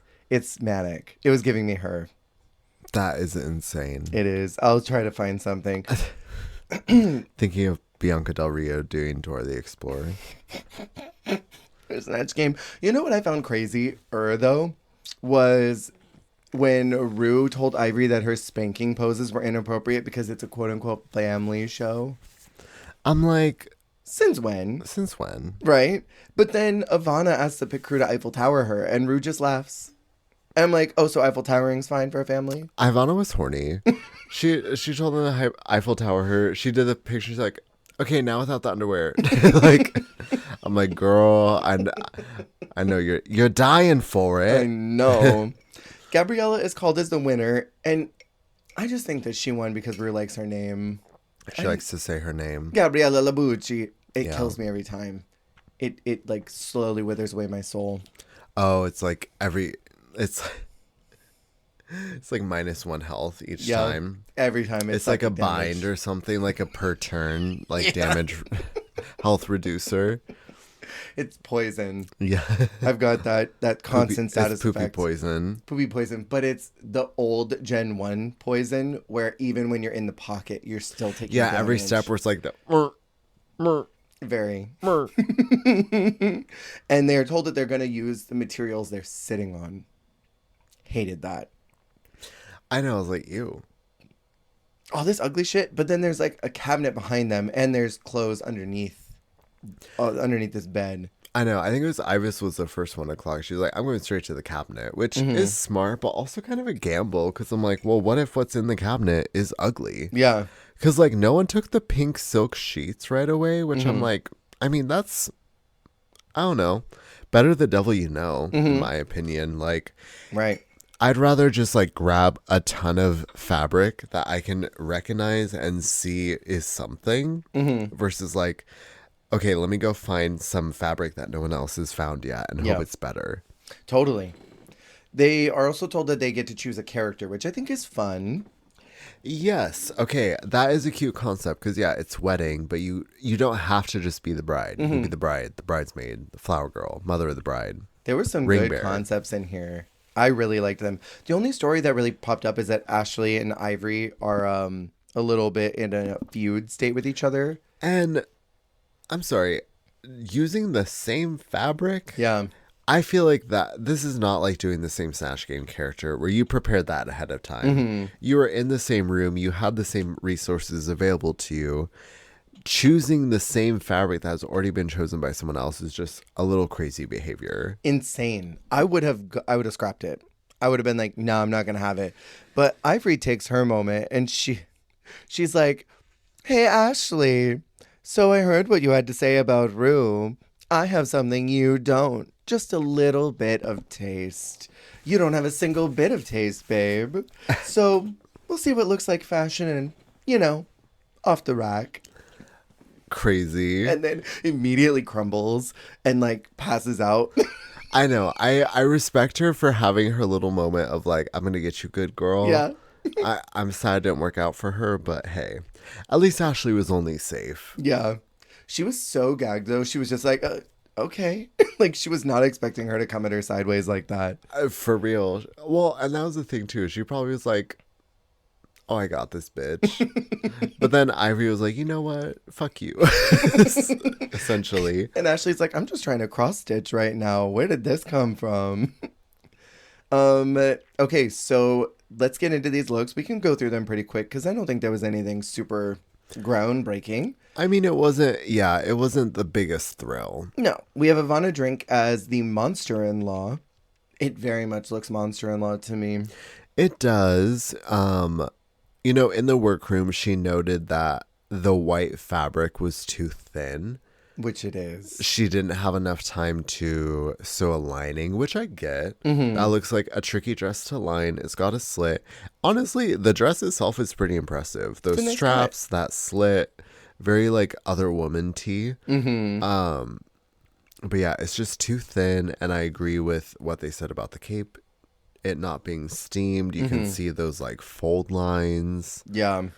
And also just with the performance, yeah, I kind of get it. There's something weird about her where it's like, it feels like she should be a little more emphatic than she is.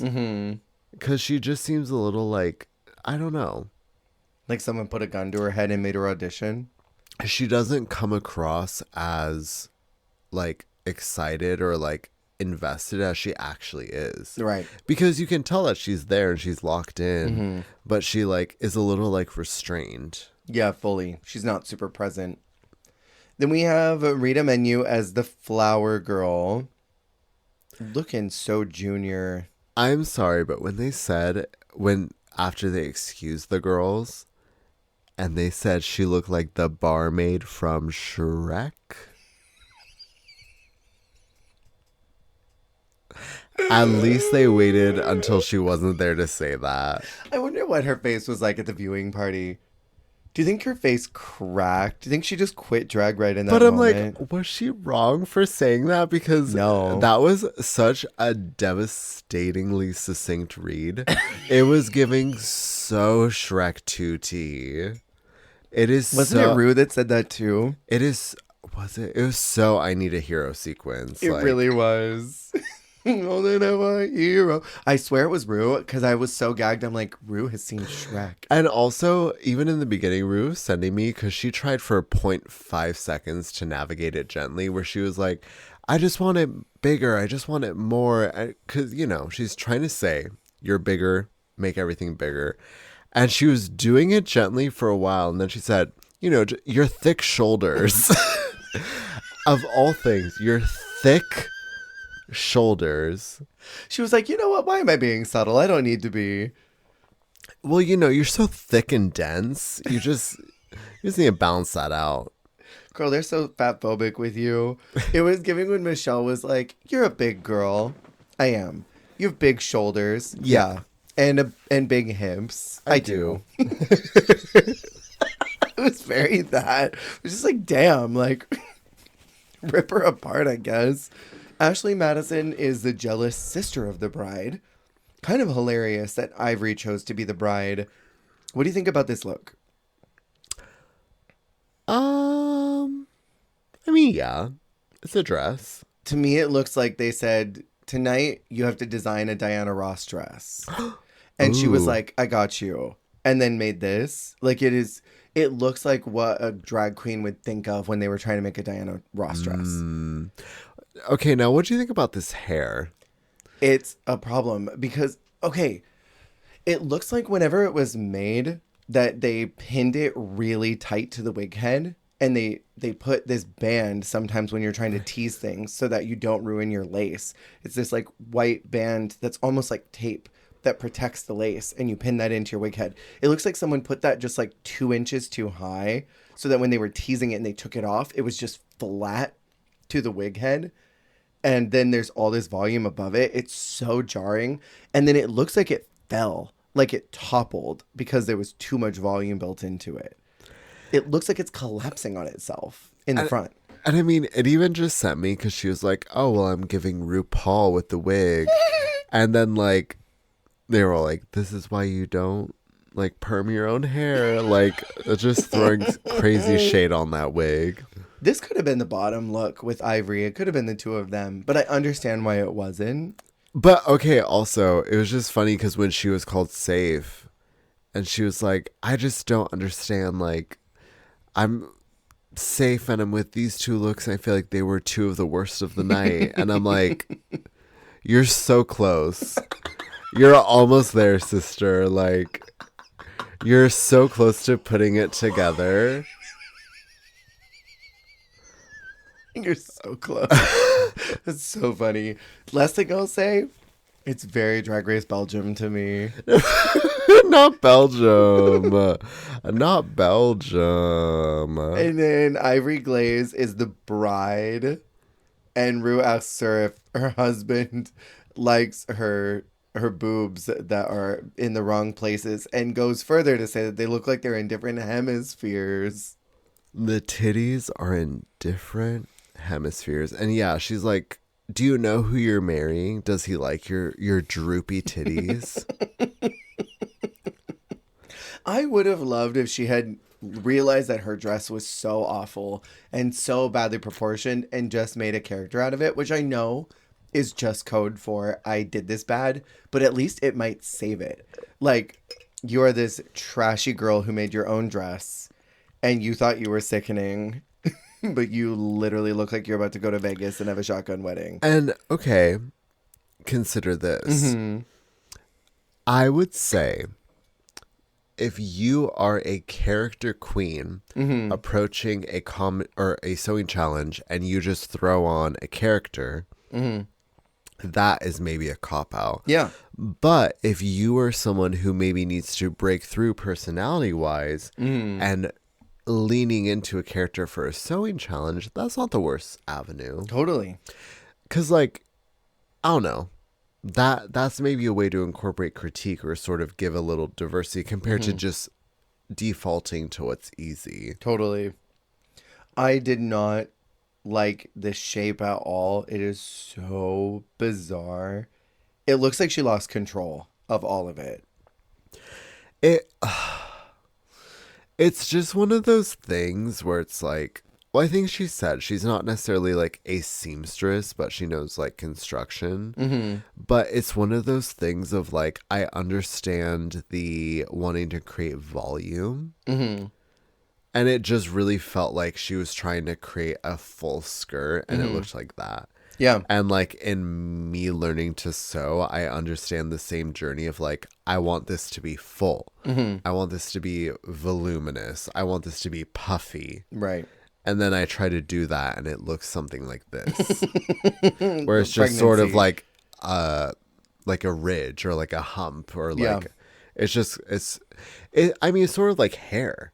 Oh yeah, where totally. you're trying to create volume to your hair and you're trying to tease it out or just make it look full, and you just sort of create like What Ashley Madison's wearing. the hairspray ridge, Yeah. of like where you can clearly see where your flat hair has been trained to hold shape Completely. and then it just like kind of goes off after that. Yeah.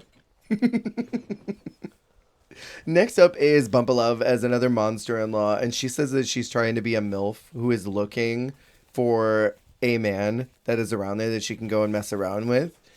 This is someone who I think she put a character in because she knew that she wanted to show more of her personality.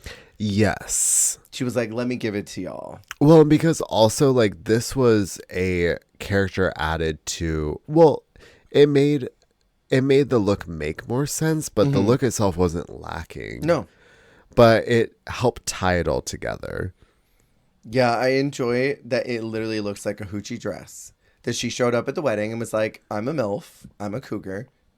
Where are the men? Yes, well, because there is something like the fabric and the vibe feels like it should be a little more mature and like classy. Like it's almost like fine china in the print. But then, yeah, it's like a hoochie dress. It is a little like, is she really wearing that? Like, is her dress really that short? It's funny. It is. Hollywood is the flower girl. I was obsessed with her arms and hands that did not stop moving. She was just like, flourish here, flourish there, point this way, keep flourishing. Distract them. Don't look at any of these seams. And this was the second garment because the first one was not giving. And they said that someone else made this for her. I know people were not happy. Okay, we'll open this door early and we'll revisit this in a couple of months when we get to season 16. Do you have a problem when other queens in the room make your dress for you on Drag Race? In my opinion, no, because if someone's good enough to make another contestant's outfit, that means they might also be good enough to win the challenge. And in this case, she was. But you could also get an Asia O'Hara situation where I'm like, if a very capable and talented seamstress wants to spread herself thin, assisting people who are not me, whatever. Right. If I'm able to help myself and I don't need her help, let her spend all of her time helping somebody else. That is not my problem. Let her divide her time, spend less time on her own garment, and I will focus on me. I'm a focus on Heidi. Yeah. That's kind of how I see it. Because I feel like that with anything. Like if it was an acting challenge and there was a really good actress there and she was helping everyone else learn their lines and get their characters together so that her character wasn't as fully formed. Yeah. That's just a benefit to you. Totally. Because then that's your chance to cut ahead. Totally. I agree. I think if the whole thing was made for her, that's where I'd have a problem. Like what happened with Maya, where she did not make one bit of that dress.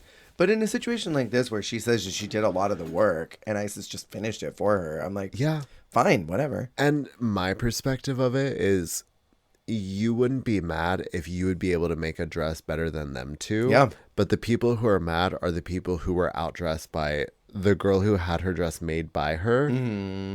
Oh, sorry. The girl who had her dress made for her and the girl who made that dress for her. Right. They both outdressed you, so you're mad. And that's why you're upset. Yeah, totally. Gabriella Labucci is the caterer. The caterer with her hips out fully. Coochie hips out. Would you hire this caterer? Michelle said, absolutely. She's like, would you eat food from this caterer? Absolutely. She looks wild. She looks like she would make you the craziest weed brownies. Stop. It's very like bartender with a heavy pour. Totally. Yeah, and she'd have all the good food and she'd be like, do you need gummies? I have them.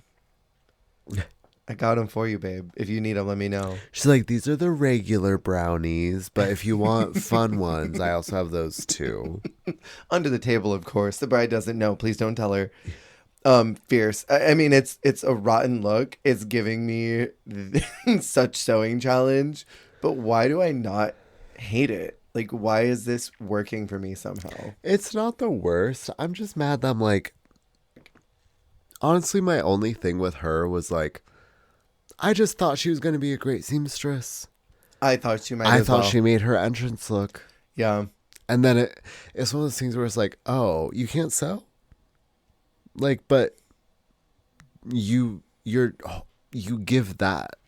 Yeah, I think you and I have kind of similar lines of thinking that when you have such a pointed aesthetic and you have such a specific point of view and you are unable to replicate that when it comes to giving materials that you are meant to manifest that vision, when those things are incongruent, it's like, wait, so hold on, how did we get to the very specific look you got, the very specific tailoring you have, if you cannot make that yourself?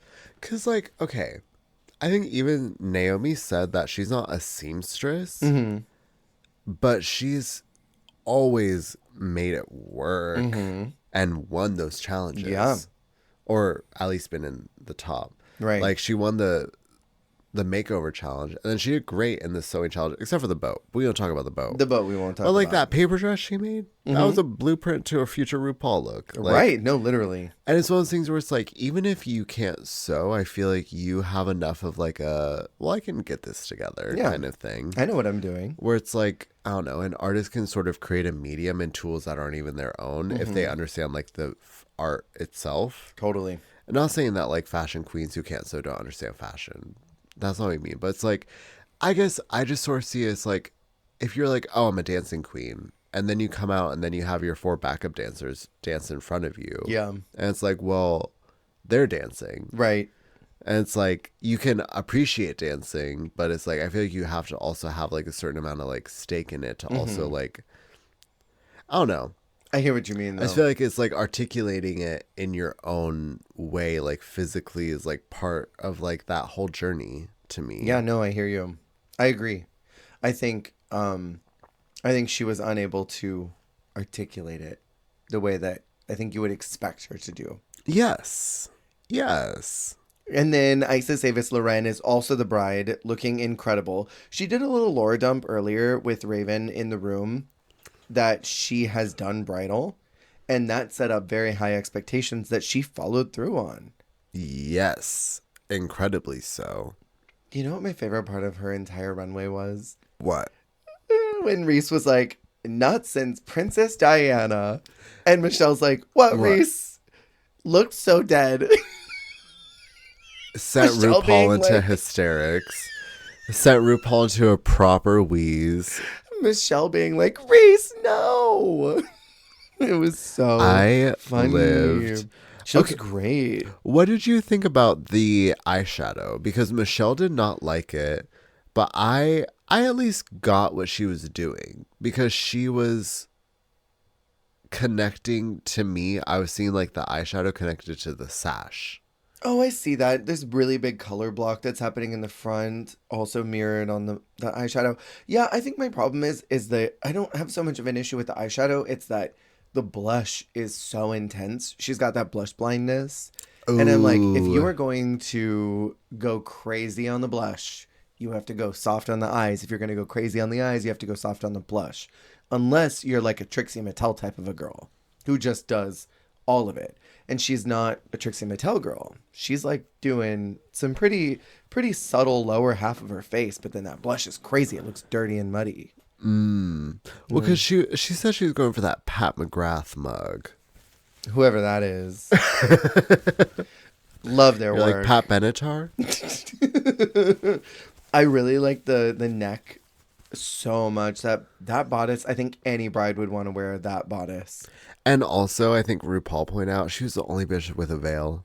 Yeah, I'm like, this was one of the only ones that actually felt like a wedding. totally. Like, she really did that. And I mean, like, in terms of the energy, like how she carried herself too. She was bridal in like posture and performance, but like also in look. It was just, she ticked all the boxes. And she helped like 6 girls. So she worked it out. Last one on the runway is Floor as the ring bearer. She is giving me someone in a sitcom. I think it's her holding this drink glass and walking down, cheesing the whole time. The most abnormal smile. She was something wild too. Her like pantomiming drinking was like An empty glass. her just shaking an empty glass around her mouth and like like no like actual like mouth to drink connection. Yeah. Just like sort of like shaking and convulsing around the glass. But then also her like throwing the thing off and being like fiesta time. Like that sent me. It does not look bridal at all. It doesn't look ring bearer at all, but it's fun. And she looks like she's having a good time. You know what? Actually, I changed my mind. It's giving me Lindsay Lohan and Freaky Friday tea. Like, this is the girl who wasn't really meant to be at the wedding, but wanted to be there for her friend. Wait, I'm dead. It's giving me very Freaky Friday. That. Is it not? The rehearsal dinner? The rehearsal dinner. Yeah. No, the one at the very end where she's like rocking out. Oh my God. Yeah, it's giving me that. You're the ultimate. And they do their critiques. And Ivory is feeling her goats during Untucked. She's reading Hollywood for what she says is an apron. And freaking Hollywood in her confessional says, I'm not one to kick a horse when they're down. What'd she say? And who knows? She might not even be around in the end of the day. I'm so obsessed with Hollywood. She was kind of fierce for that. She was absolutely fierce for that. They go out to do their top and bottom placements, and Isis is called as the winner, which I super appreciated. I thought she deserved it. Yeah. And the bottom two are called as Rita and Ivory. Did you agree? I did. But also I think it could have been bottom three. Yeah. Ugh. I feel bad. Like, part of me is like, did Ivory deserve it? Like, I feel bad for her. After she got the multiple bad critiques and last week being told that she wasn't really standing out. I don't know, true. It's tough. Like, you heard that you weren't really giving last week and then came back out and didn't really give again. I don't know. No, you're right. Part of me does just feel bad. I like Ivory is the problem. Like, she didn't do well in either challenge, but I like her. So it's tough. I have a hard time being objective. She starts to feel dizzy, Miss Ivory, and she tumbles a little bit, and Rue is like, wait, stop, somebody help her. I want to shout out the GOAT Bump of Love who saw this happening and kind of looked around like, no one's reacting. I will. And sprinted. Because like, everyone's just kind of saying, the guest, somebody help her, please. Someone do something. And like Rita kind of like walked over very slowly, but Bumpa sprinted. She was like, done. From the back. Yeah. Yeah. I love just seeing a big drag queen sprinting. I don't know why I said big. Just I like big. Big. Wait a minute, big. I just love seeing a drag queen sprint to get into action about something. It sends me into this state of nirvana. I can't explain it. And she was there pretty much the whole time helping her out. And they bring Ivory back to the medics, which is not the first time this has happened. This happened at Turing. But they were like, just go sit down for a little bit. Just go we'll chill. Keep deliberating. The way they like cut around it though was so weird because there was no like there was no indication of the passage of time. None. It was just like Rita standing up there being stressed alone, and then next thing you know, it cut it. Yeah, and then it just cut into Ivory like materializing back on the stage. Literally like a sci-fi where she like comes in pixel by pixel. And Rue says that they're going to end the show and let them lip sync at the top of the next episode rather than risk her health, because I'm guessing the doctors were like, yeah, no, this is not happening.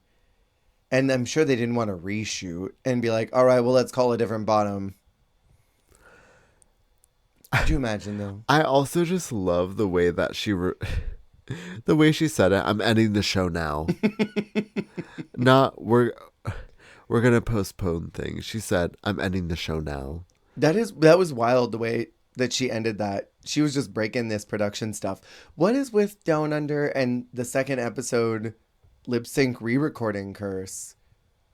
Remember they lost the footage for art and made them have to come back and do it again? Oh my God. That is crazy. What's wrong with the Down Under lip syncs? At number 2. I don't know if anything happened in season 2 or not, but what's up with that? Well, season 2, we had the lip sync to the beginning with Beverly Kills and Queen Kong. Yeah, that did happen late in the season. But yeah, they decided to just move on, and this is the only episode I think up until now, and I think maybe in history, that doesn't end with the lip sync for your life. That is some type of lip sync. Wild. Mm-hmm. Because even when Moon leaves, the girls still lip sync together. Oh, okay. You know what the other one is? The levitating lip sync that didn't happen.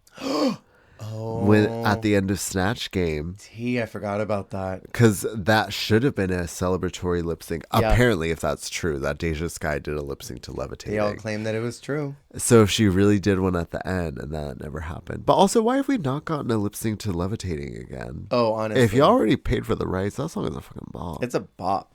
We need that again. What did they just do? Oh, they did Houdini in 18. I love Houdini. It's a great song. Yeah, Dula Peep. Before we end, I want to ask you a question. I want you to, in your best judgment, rate the faints. Turing, Ivory, not Ivy. Ivy. Ivy Lays, Turing, Ivory, and Blair. Rank them. 1, 2, 3. Ooh. I love Turing, but I feel like she's third. Yeah, because the reactions were better than the faint itself. Yeah. The Bonga airtime, that is more iconic than the faint. Bonga airtime is everything Bonga to airtime me. is so good. But that was Venus who she was so iconic. Yeah, Venus, Let's go airtime. Oh, this is tricky. I feel like my number 1 is Briar. I feel like Briar's is iconic because of the angles. Like Ivory's yes, exactly. The crotch hole and the leggings is what takes it over. Because I feel like Ivory's is a little more raw. Like her falling feels like, oh, this bitch is fainting. Yeah. Because she has 3 people holding her. She's going down. Like you can't. Not that Briar faked it, but that she had sepsis. But literally, Briar was dying. Briar was dying on the main stage. She literally in real was time. dying. But hers felt so much more isolated. Where like Ivory's felt like, oh my god, like. It felt like she was going to faint, and then they intercepted, and then she still fainted. Yeah. Whereas Briar's was just like, oh my god, what's happening? Like, Briar's is just like a whiplash of it all. And then oh my god. That's my favorite part of it, is her immediately snapping awake, like, what just happened? Oh my god, I'm in front of Drag Race judges. What just happened? Oh my god. I didn't even know I fainted. Into... I won't squabble this opportunity. I won't squabble this opportunity, all Dr. Susie. But then Ivory, like, getting carted away and not being able to lip sync is kind of iconic. And then come back and lip sync to Murder on the Dance Floor, which we'll talk about next week. A song about death. A song about death. Hey, remember when you fainted? Let's sing about death. Murder on the Dance Floor. What a good song. Okay. We will talk more about Drag Race Down Under season 3 and next week. Also for a season that you kind of prepped me for, and a lot of people did, that we were not going to like. We've had a lot to talk about. I mean, that's tea. For only 2 episodes. I know, right? You'd think we were talking about 3? I know, and they were short episodes too. But I think, okay, what I will say, and feel free to disagree, I think this cast is really cool. It's very dynamic. Like, even if there's a big, like, sort of age rut in spacing, like everyone's very different. Yeah, and they're fun. Just what they were given was bullshit. Drag is fun. And they're fun. Like a bullshit mix of Rue's songs followed by a betting design challenge, which we barely talked about the fact that it was betting. Yeah. Okay. With good reason, I think. Do you know what last thing we really do need to talk about? Yes. The fact that after they said let the music play, everyone rushes to Ivory to hug her and like be like, oh my god, are you okay? And little old Floor just immediately books it to the opposite corner of the runway is like, yes, like dancing, cutting a rug, celebrating, and Rue like points and laughs like, oh my god, this psychotic bitch not even checking on her sister. She's just like, Love yes. it. Well, and since you brought it up, the range of emotions from Gabriella looking like she's having a panic attack Like, over gonna Ivory cry. fainting, and then Floor literally like rolling her eyes like, this fucking bitch is faking it, to Hollywood looking at her like, I knew she wouldn't have much time left. And then you've got freaking that's Ivana, right? Yeah. Ivana looking like she's waiting for that Chipotle. Literally like, girl, I'm just glad I'm not lip syncing. Thank God it's not me. I'm glad that it's not me. Anita said, don't go home with the sewing challenge. And it's not going to be. The range of emotions is so funny. And they barely showed the other side, probably because there was no story from them. But it was hilarious to see Gabriella freaking out. And the others just like, whatever. Just the varying levels of extreme to not at all existent concern. And I think that's what makes Blair's faint that much better, because Vita's like, it's a show, people. It's a show. Period. I love when they just don't care. They're like, you're making this up. I love it. It's so Bonga funny. airtime. Bonga airtime. You're bonga airtime right now. If I send this to you, it means bonga airtime.